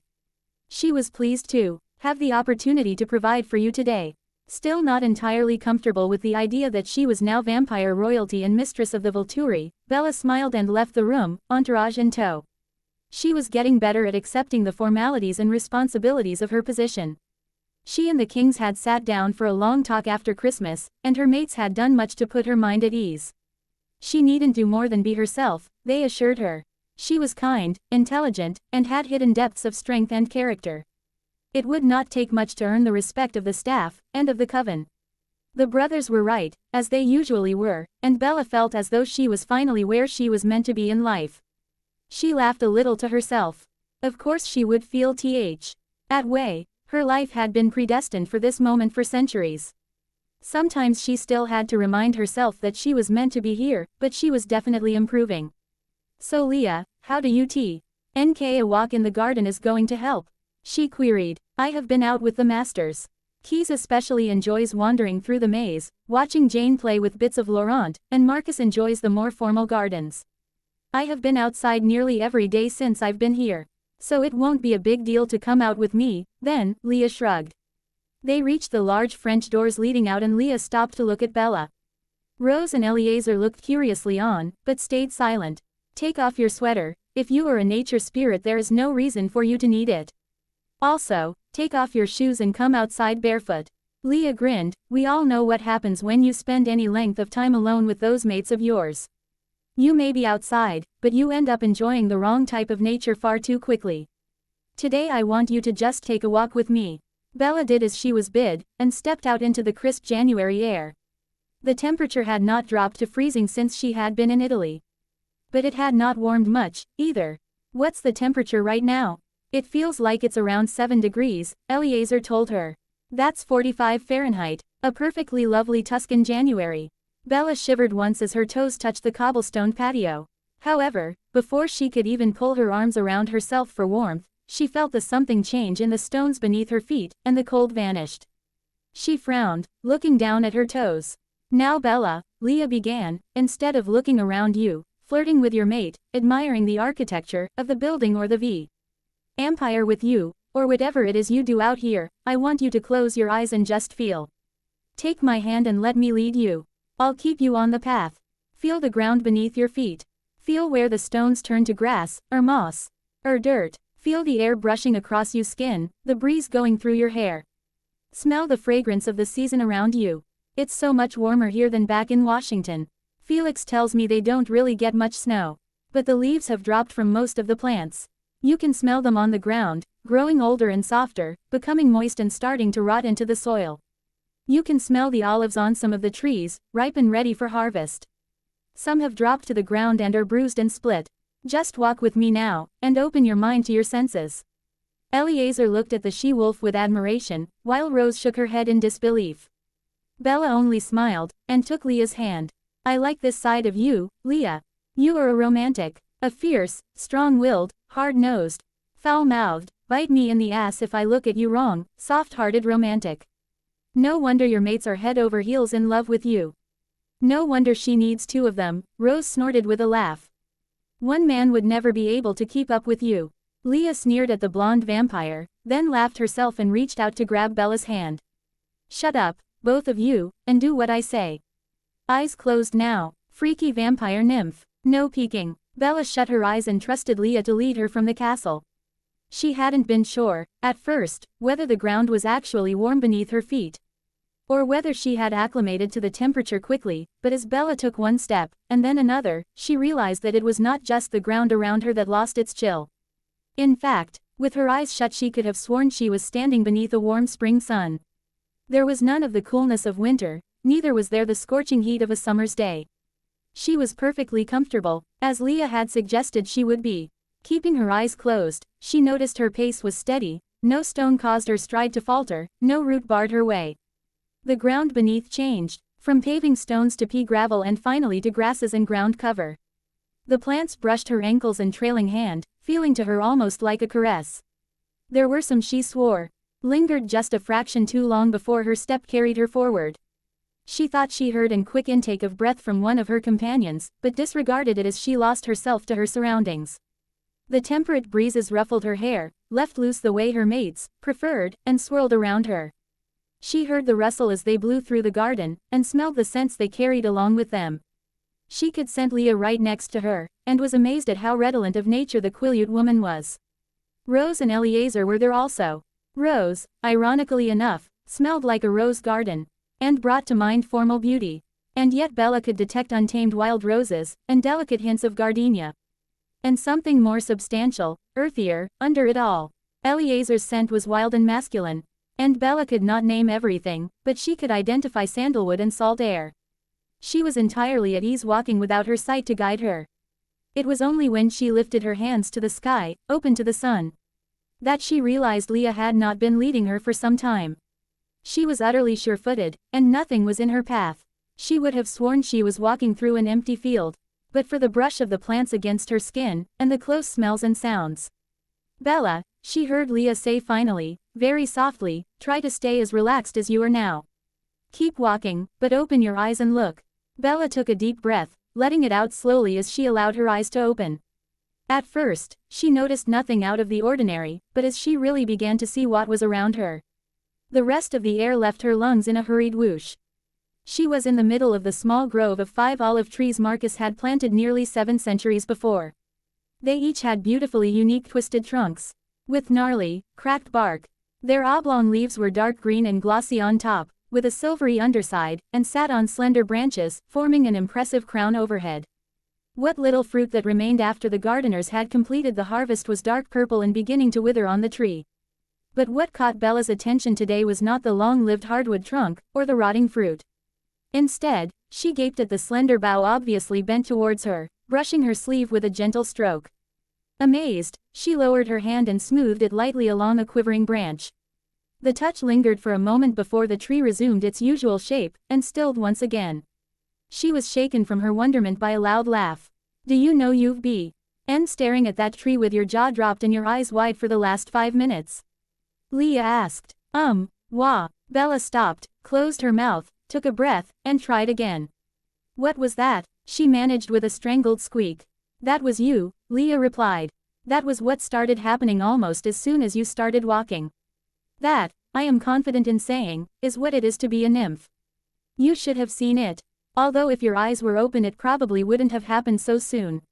You were practically gliding along the ground, and where there was a branch or bush in the way, it simply moved until you passed. Or you walked around it without even pausing.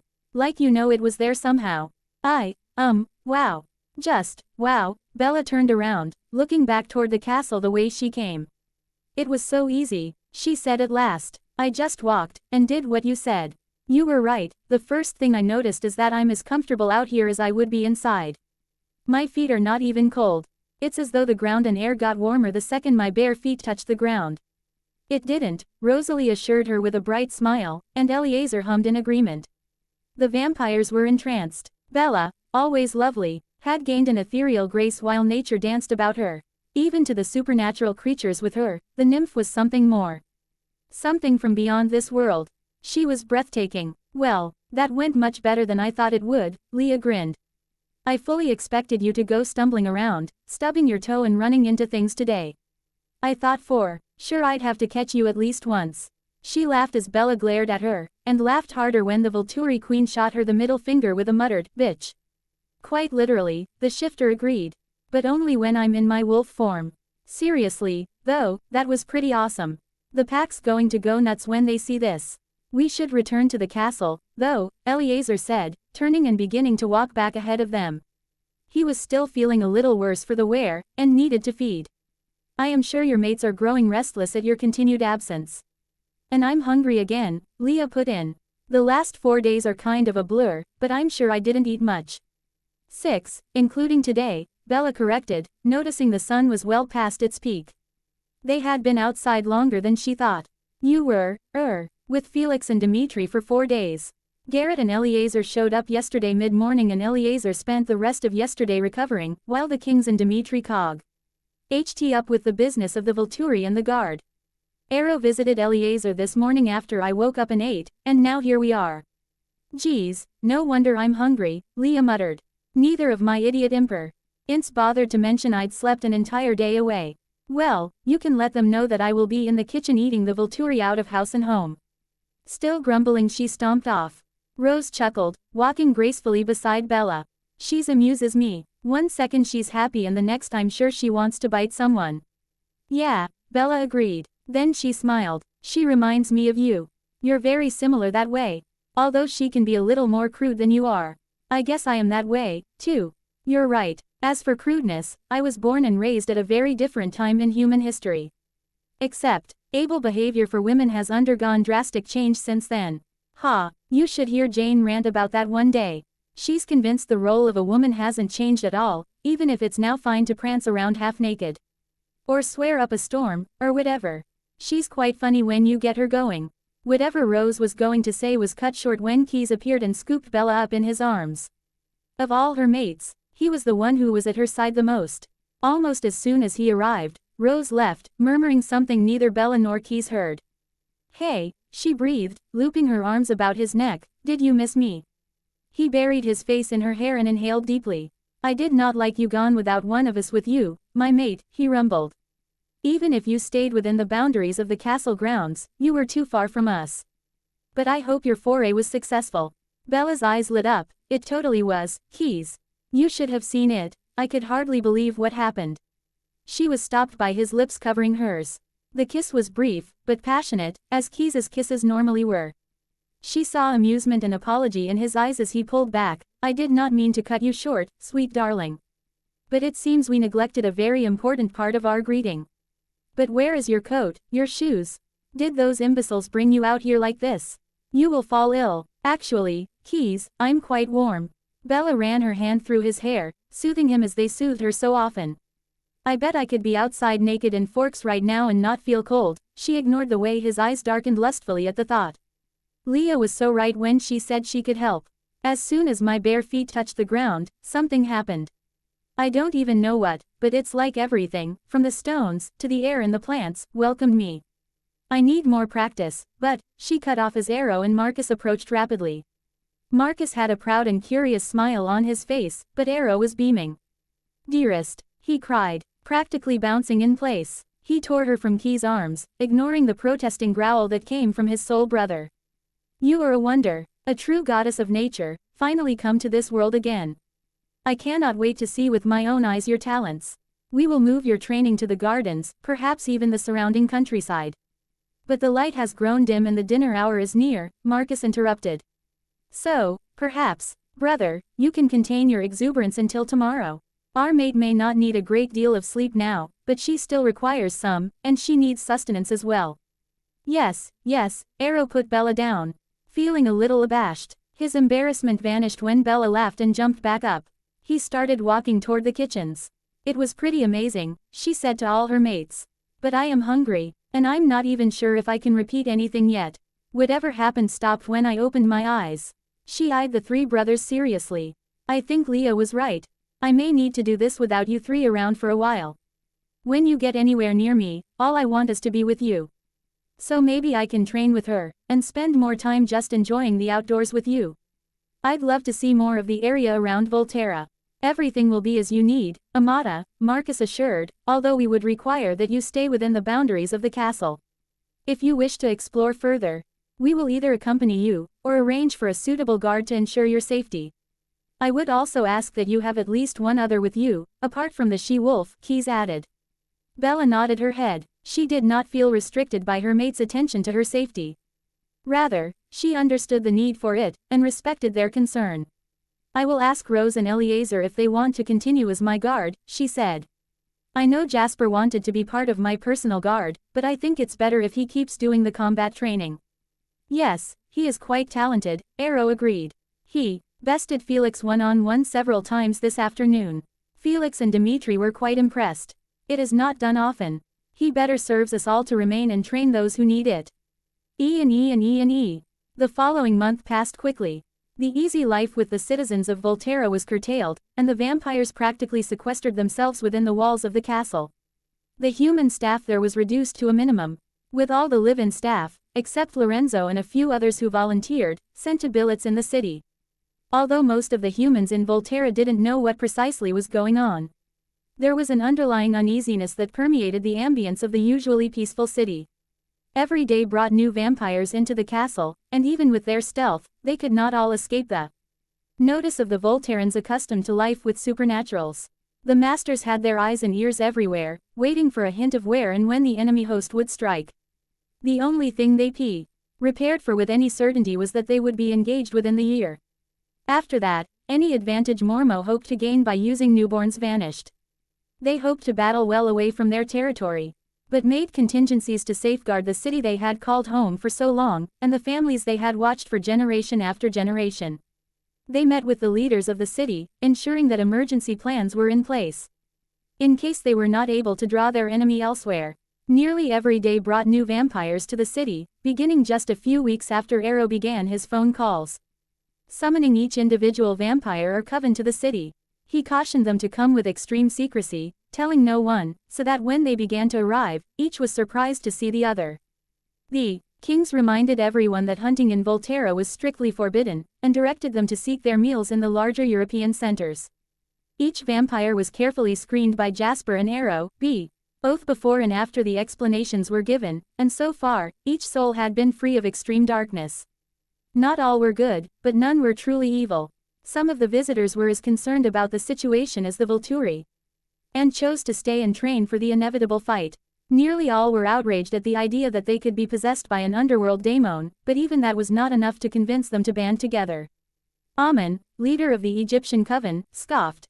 Aletheia has always thought too highly of herself. I am certain she went mad sometime in her second millennium. Whatever she has planned with Morma will fail.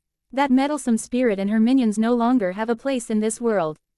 But I will not put myself or my coven on the front lines. Ever have the gods clashed, one against the other. Lives on this plane have been nothing more than fodder for their games.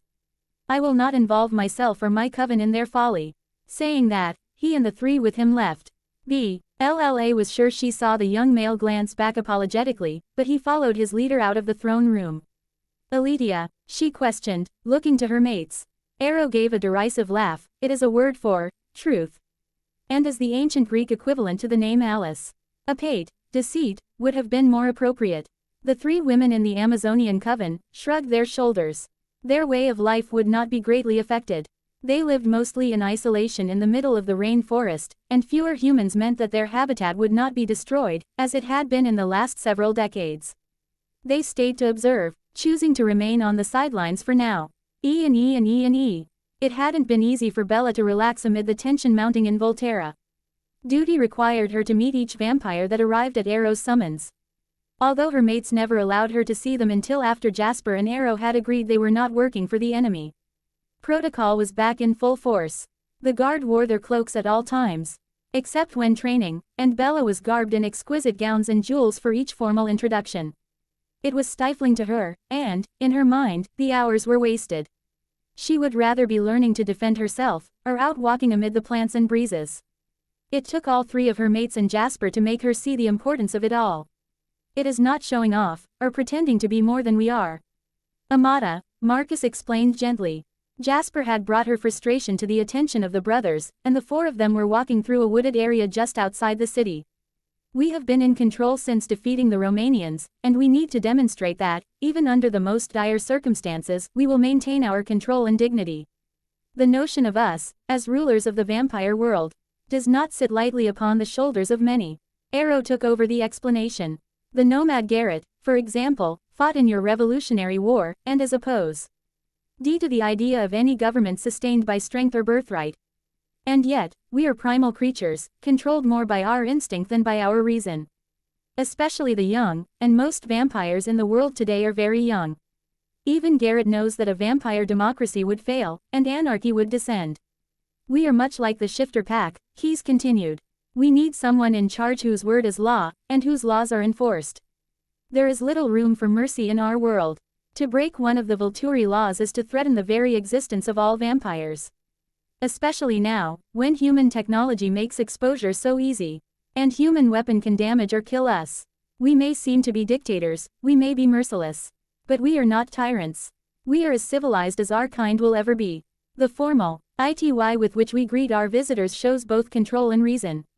It proves that we are still in control without resorting to an animalistic ritual of dominance. It is rigid, but it needs to be. Marcus finished. It makes every vampire feel safer, Bella, Jasper said. They may not realize it, but I know what a vampire that feels threatened is like. The ones who have faith in their leader calm much faster than those who do not. Most of the vampires felt anxious when they first arrived, even more so after being touched by Arrow. The formal introductions, for all their extravagance, showed the total control this coven has over themselves, and the vampire world. It showed that the kings take things seriously. Subconsciously, that's the message the visitors got. So when the situation was explained to them, the fear I felt from them was much less than it would have been if they had been greeted in a casual, haphazard way. I understand, Bella said. Sorry I've been moody. I just haven't felt like I've had a lot of time to myself. Or we've had a lot of time to ourselves, in a month. There is so much to do, so much to prepare for. I was hoping I'd be spending more time outdoors with Leah, and with you three, not less. We can take the time now, my darling, Keys said, pulling her back against him and wrapping his arms around her. In fact, let us return to the castle grounds, where we may remain out of doors without fear of ambush. We will remain with you as long as you wish. Major Whitlock, inform Dimitri that the guard may spend the rest of this day as they please, but the gardens are off limits. Jasper inclined his head and started back to the castle, the four rulers of the Volturi following slowly behind. Keys watched Bella sleep, a worried frown creasing his brow. Since their talk with her and Jasper, the kings had made it a point to set aside several hours each afternoon where the three of them could help their mate with her nature training. It was awe-inspiring to witness a tree bend toward her, an early spring bud appear as she approached, and grass spring to life beneath her feet. Keys would swear he actually felt otherworldly magic in the air when his vampire nymph was outside. Bella, though, was becoming more agitated as the days passed. Try as she might, she could not yet repeat what happened at the airport. She had marginally better luck with her shield. Azar had guided her to an awareness of it, so that she now could feel the skin of it protecting her mind and those of the brothers. But there seemed to be no way she could consciously stretch it further, nor pull it away from herself or her mates. But the lack of progress training her gifts was not what had Keys concerned. A pained whimper broke from the sleeping woman, and a desperate plea. Tears trickled from beneath her closed lids, and she bolted awake with a disconsolate wail. Heat flared from the bond etched into the king's skin, and he knew his brothers would have felt the same thing. Just as he knew they would abandon their current tasks and arrive in scant seconds. Their mate had not been sleeping well of late. Sure enough, Marcus and Arrow burst through the door while Keys was pulling a softly weeping Bella into his arms. They three males surrounded her, smoothing her hair as they always had, purring softly, and murmuring quiet words of love and reassurance. Tell us what has you so upset, Amata, Marcus urged. You cannot keep your worries to yourself. We have been, and always will be, here to shoulder your burdens with you. Tell us what you have been dreaming that causes you such distress. Bella shook her head, continuing to sob into Keys's chest. It's just stress, that's all, she insisted. I need to get these damned gifts of mine to work. How can I protect you if I can't even control anything? You are having nightmares, my darling, Keys argued gently, and we cannot help you unless you share with us the details of these dreams. How can that possibly help? Bella choked out, sounding angry and frustrated. You can't control my dreams any more than I can. You want to know why I wake up crying? She looked at her mates, red-rimmed eyes spilling over with tears.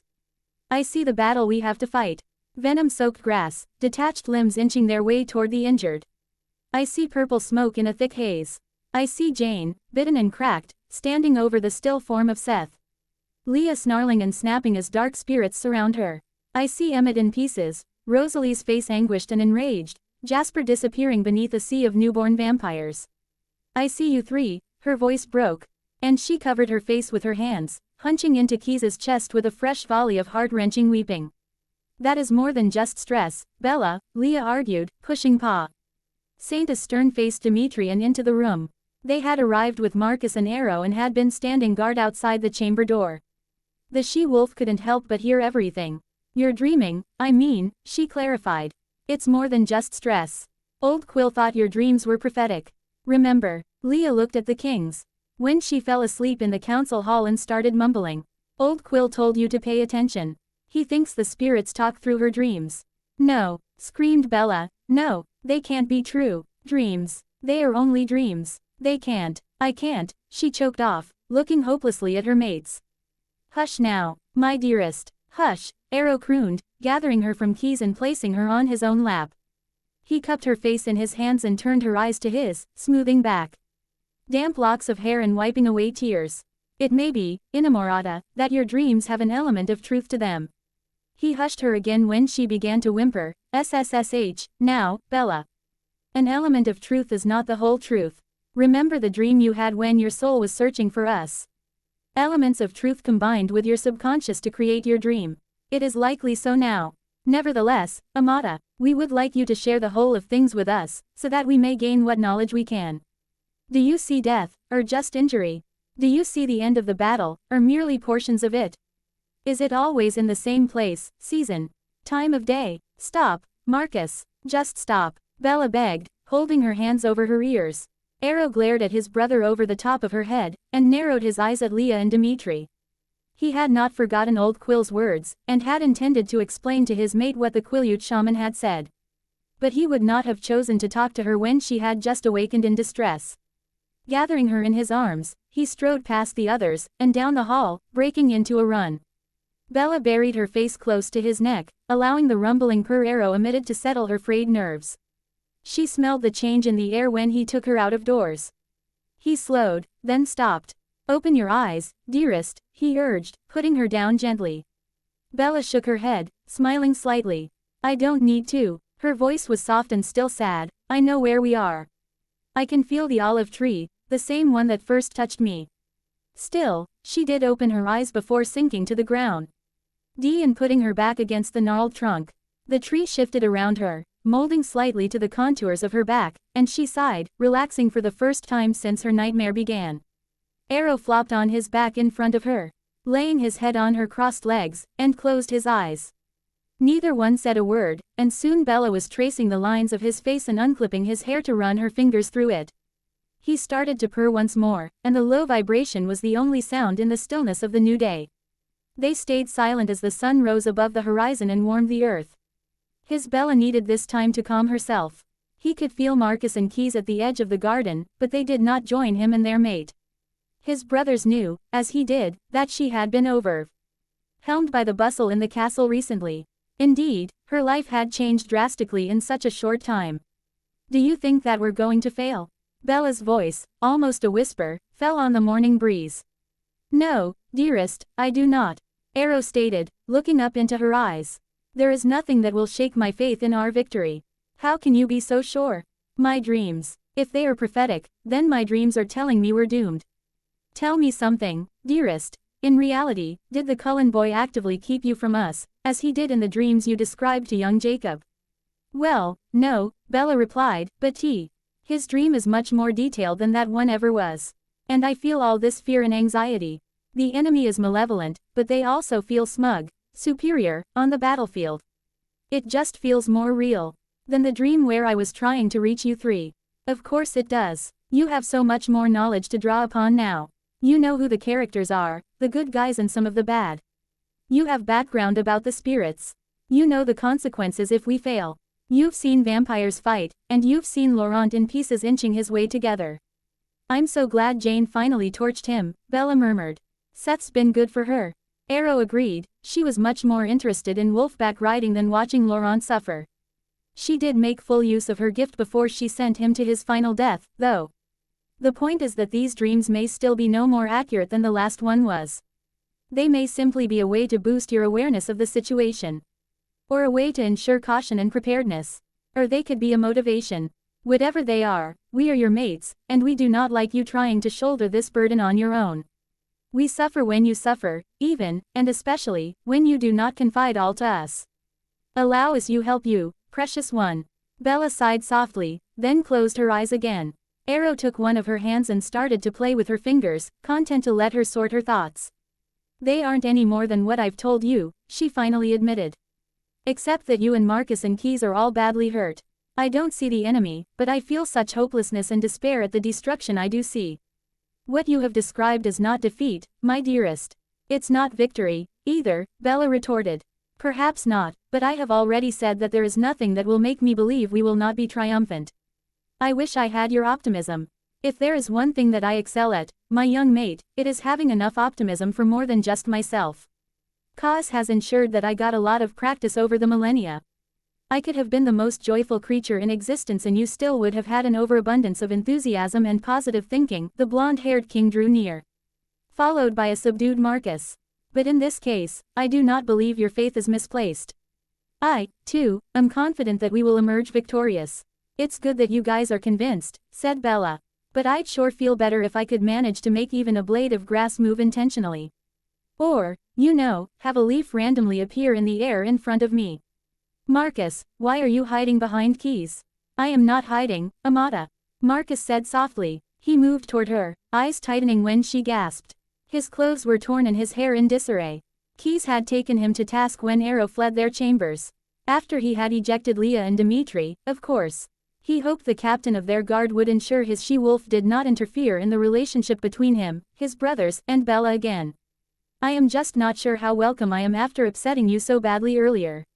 What happened? Bella exclaimed. She saw Keys glower at his brother, and finally noticed that he was also disheveled. Keys, really? Did you have to beat him up? Marcus, you are always welcome, even if you acted like an insensitive jerk.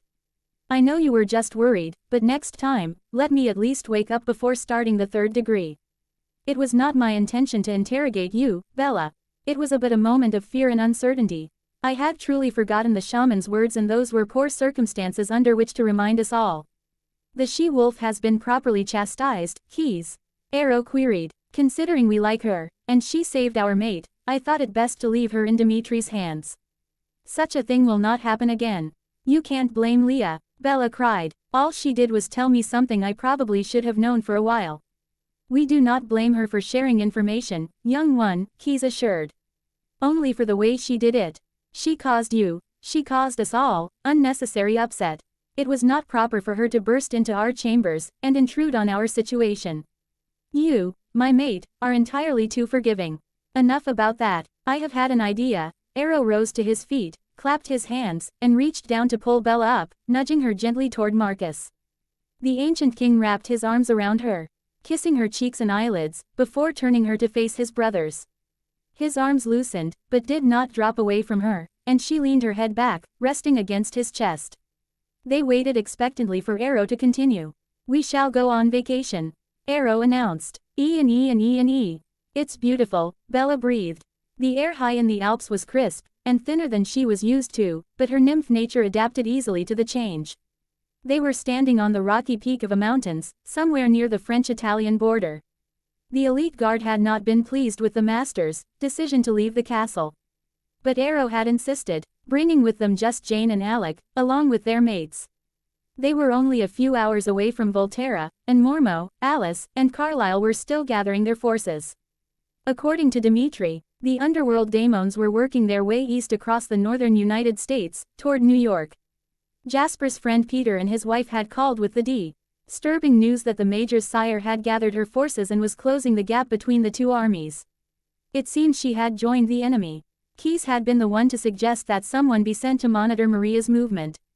Dimitri could track her through Jasper, but the more information they had, the better. Unfortunately, it was far more dangerous to send someone to check on Mormo. Right now, though, the view before her was enough to allow Bella to forget the impending war. They were settled on a snow-covered peak, just above a series of frozen lakes. Mountains rose all around them, hard and jagged. They had passed through a skiing village on their way up, where Bella admired humans that were coordinated enough to ski the paths available to them. She certainly would not have attempted such a sport before her change. But now she thought she just might have the stability to pull it off. Marcus promised to bring her on an extended skiing trip as soon as the battle was won. He wasn't sure he saw the merit to gliding down a mountain with sticks strapped to one's feet, but he was willing to give it a try if Bella wanted to go. Surprisingly, there was quite a lot to see, beyond rocky mountains covered with snow. Bella watched, amazed, as an ibex scaled a nearly vertical cliff to shelter on a narrow ledge under an overhang of stone. Chamois, golden eagles, and even marmots just waking up from hibernation had all made an appearance since the vampires had arrived. Keys spent the entire hike pointing out the fauna, as well as the plant life just beginning to sprout again. The flora dwindled above the tree line, but below it, the bare trees were beginning to show the color of new life, and small alpine flowers were pushing up through new grass. Anywhere Bella had passed, the earth seemed to react, so that there was a path, greener than all the rest, quite easily visible, at least to a vampire's eye, from where they were standing. "We have made camp, my lady," Alec reported, breaking into her thought process. "And Jane has heated some of the food Lorenzo packed. She has made you a plate, which she is guarding most assiduously from Seth." Bella smiled at that. Jane had been trying so hard recently to learn to cook, and, while she was getting better, she still had a long way to go. Seth did not want to hurt his imprint's feelings, so he ate what she made for him, regardless of the flavor. Lorenzo's food was a rare treat for the shifter. After lunch Bella decided to wander around a bit. She asked to be alone. For some reason she felt the need for silence and solitude. Her mates were decidedly unhappy, and it took some discussion for them to agree not to accompany her. They wanted Seth to go with her, thinking that his wolf form would not interfere with her enjoyment of nature. Until she pointed out that he'd probably scare off every creature in a mile. It was with great reluctance that they finally let her go. Keys had run through his anger, then his panic, and had settled for a brooding silence. He watched her go without another word or a touch, arms crossed in front of him, eyes black with distress. It took Bella some time to calm herself after upsetting the kings. Presently, though, she began to relax, meandering slowly over the mountainside. Though they had passed out of the inhabited areas, she still kept her heightened senses open for stray humans. She would not be able to explain why she was walking alone, high in the Alps, in bare feet, wearing only patterned leggings and a light tunic sweater. Never mind that it was early spring and she should be chattering with cold. Before too long, she came to a place where the tree line was higher than it had been. An alpine lake high above cut a stream into the mountainside, and she found herself following the thawing water. Until she came to a small clearing. A herd of chamois was at rest here and she could see several pregnant females among them. The snow here was nearly gone, and why where she looked she saw the promise of life. The animals did not start as she continued to approach, and she found herself watching them as she settled against a tree. She closed her eyes, listening to the water trickling in the brook and the rustle of the chamois. She sank further into a meditative state, feeling the breeze flutter around her. Here there were no sounds that did not belong to the mountain. Here there were no murmuring of the castle's inhabitants, no sound of distant traffic, no hum of electricity. Here there was just nature, pure, unconstrained, and wild. Somewhere near the tree line, a bird plucked a broken twig from a branch and took off in flight. Bella felt the slight vibration travel down the affected tree and through the ground in a concentric ring. She felt the disturbance in the air left by flapping wings. At the edge of the clearing, a marmot poked its head up from the ground, and scurried out, disappearing down a different hole as quickly as it had appeared. Each tiny footstep was easily discerned by the serene nymph. And just like that, Bella's became aware of the energy around her. She could see, she could feel, she could see how each action influenced the world around it. She could feel how nature was affected every time something moved. She could feel the life within each animal, each tree, each blade of grass, each tender shoot. She could feel the energy bubbling up from the water's surface, the rush of motion. Bella jumped up, laughing gleefully.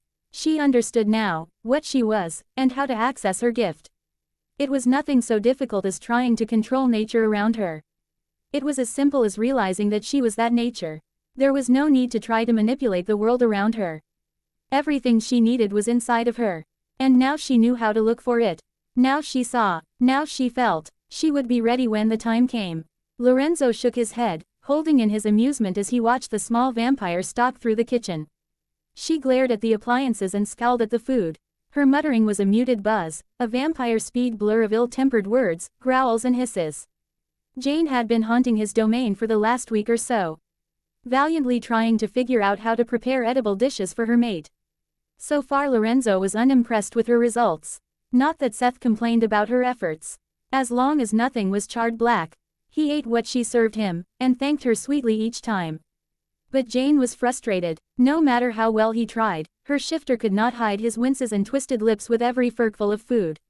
The human chef flinched when a cast iron pan hit the glass top of the induction stove with a hard smack. "Now, Miss Jane," he mildly reproached, "while I applaud your efforts here, I would appreciate it if you would not break the appliances." Jane turned glittering black eyes at him, but Lorenzo was not afraid. He had spent his entire adult life around these creatures, and knew the guard was entirely too controlled to lose their tempers with the human staff. And, if Jane could not treat his domain with a lighter hand, he had no issue asking the masters to ban her from the kitchen. Of course, that was something he would do his best to avoid. He understood the nature of the supernatural beings he served. He had seen how mates took care of each other. Jane was being driven by instinct to provide for Seth. And so he would try once more to offer his help to the strongly independent female. "I would imagine that cooking is far easier for one of us than one of you," he mused. "It is as much of an art as it is a science. More, I'd say. The way food feels, smells and tastes is important, whether you follow a recipe or not. Unfortunately, your senses are ill-suited to the task. I am well aware of that." Jane snapped. "It is hard not to be, when all I smell is moldering dirt whenever I am in this accursed place." Sue and Esme made this look so easy. She wondered how low It would be until her mate's parents came to live here in Volterra. They had decided just last week to follow their children, and the masters were still discussing the timing. There were many vampire guests in the castle, after all, and the upcoming battle was far more serious than anyone had known at first. Charlie Swan's arrival had also been delayed for the moment. Miss Jane, allow me to help you, please. You cannot compare yourself to others, yet, but I can teach you. In time you will be quite competent in the kitchen. If she doesn't manage to actually poison Seth first, Leah quipped, walking into the kitchen with Bella. Even with our werewolf metabolism it's a wonder it hasn't happened yet. Jane turned in and threw a wooden spoon at the shifter with a snarl. The utensil was caught by Felix, who had scented his mate back in the castle after a morning outside with the nymph. He growled a warning at the small female, but Leah just laughed at her brother's irate imprint. Ignore her, Felix. She's all hiss and no teeth. She laughed again when Jane actually did hiss at her. See, come on, I want some food and then I want you. Do you think Dimitri can pull himself away from training for a quickie? Felix smiled, and put his mouth to Leah's neck as he grabbed the proffered tray of food from Lorenzo and whisked his mate from the room. Bella watched them go with a grin, and a pang of longing for time with her own mates. Unfortunately, the kings were deep in discussions with the leaders of the visiting covens, and they would not have free time until late in the day. She was always welcome to join them, but elected to work on her talents as much as possible. Bella turned to Jane and Lorenzo. You know, Jane, if you don't want Lorenzo to help you, then you'd better find a recipe book. You'll never understand the flavors, so you might as well have exact measurements. Otherwise Seth is going to have oversalted food for the rest of his life. Jane sighed and her shoulders slumped. I tried reading some, she admitted. But it really didn't help much. In most of the recipes there is still too much left up to the chef. What does a pinch mean? Or a dash? Or a smidgen? Don't even get me started on to taste. Humans are just confusing. Seth caught the last comment as he entered the room. Lorenzo's the only human in the room, he laughed. What did he do now? Hey now, leave me out of this, I have done nothing. Lorenzo protested, raising his hands. Miss Jane, my offer stands, if you ever change your mind. Just remember that I am the only one in this room getting older, Oh, you only have a finite amount of time before I am no longer available to you. My lady, Master Marcus directed me to inform you that there is food waiting for you in your chambers. He said he will join you there shortly. At that, Bella excused herself, walking swiftly toward her wing of the castle. Lorenzo also withdrew from the room, leaving Seth alone with his imprint. The shifter grinned at Jane's surliness, coming closer to ruffle her hair. Hey, teensy weensy, what's up? The petite female batted his hand away, scowling when he chuckled. I do not know why I even bother with this strange bond we have, she huffed. It seems you take never-ending delight in vexing me. You're just so cute when you act so tough, Seth replied, wrapping his arms around her waist and propping his chin on her shoulder. What are you making? Jane stilled under his embrace. This touching thing was going to take some getting used to. The two of them had spent most of their time together since they arrived in Volterra. At first they had been getting away from Leah and her mating, but now hardly an hour went by when they weren't in each other's company. During that time, Seth had grown a lot more physically affectionate. It was innocent enough, like tugging at her hair or playing with her fingers, but sometimes the contact overwhelmed the female. Like now, she was quite literally surrounded by the large shifter. She could feel the warmth radiating from his skin and smell his scent with every breath. She felt very, very small, and very, very feminine, and very, very vulnerable.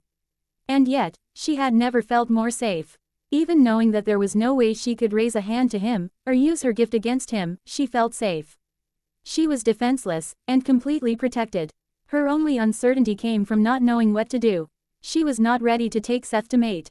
How could she be, when she had never, in all her centuries, ever anticipated that she would share herself with another? She had set herself apart from everyone, including those closest to her, Alec and Arrow, and been secure with her place. Now she knew that her place was with Seth, as his was with her, and that very surety was disconcerting. There seemed to be a contradiction between what she felt and what she thought she should feel.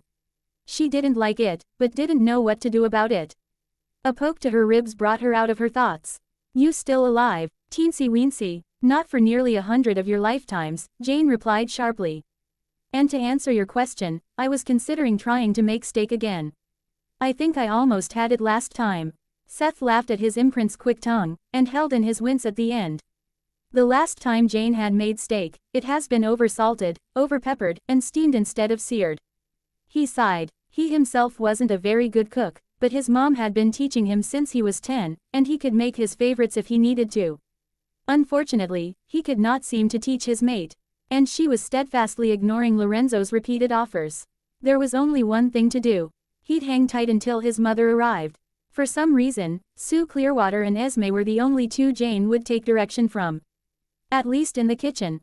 Seth pasted a smile on his face, picked up one of Jane's hands, and nipped at her fingers. Toss a potato in the oven to bake, would ya? Steak sounds great. Ended.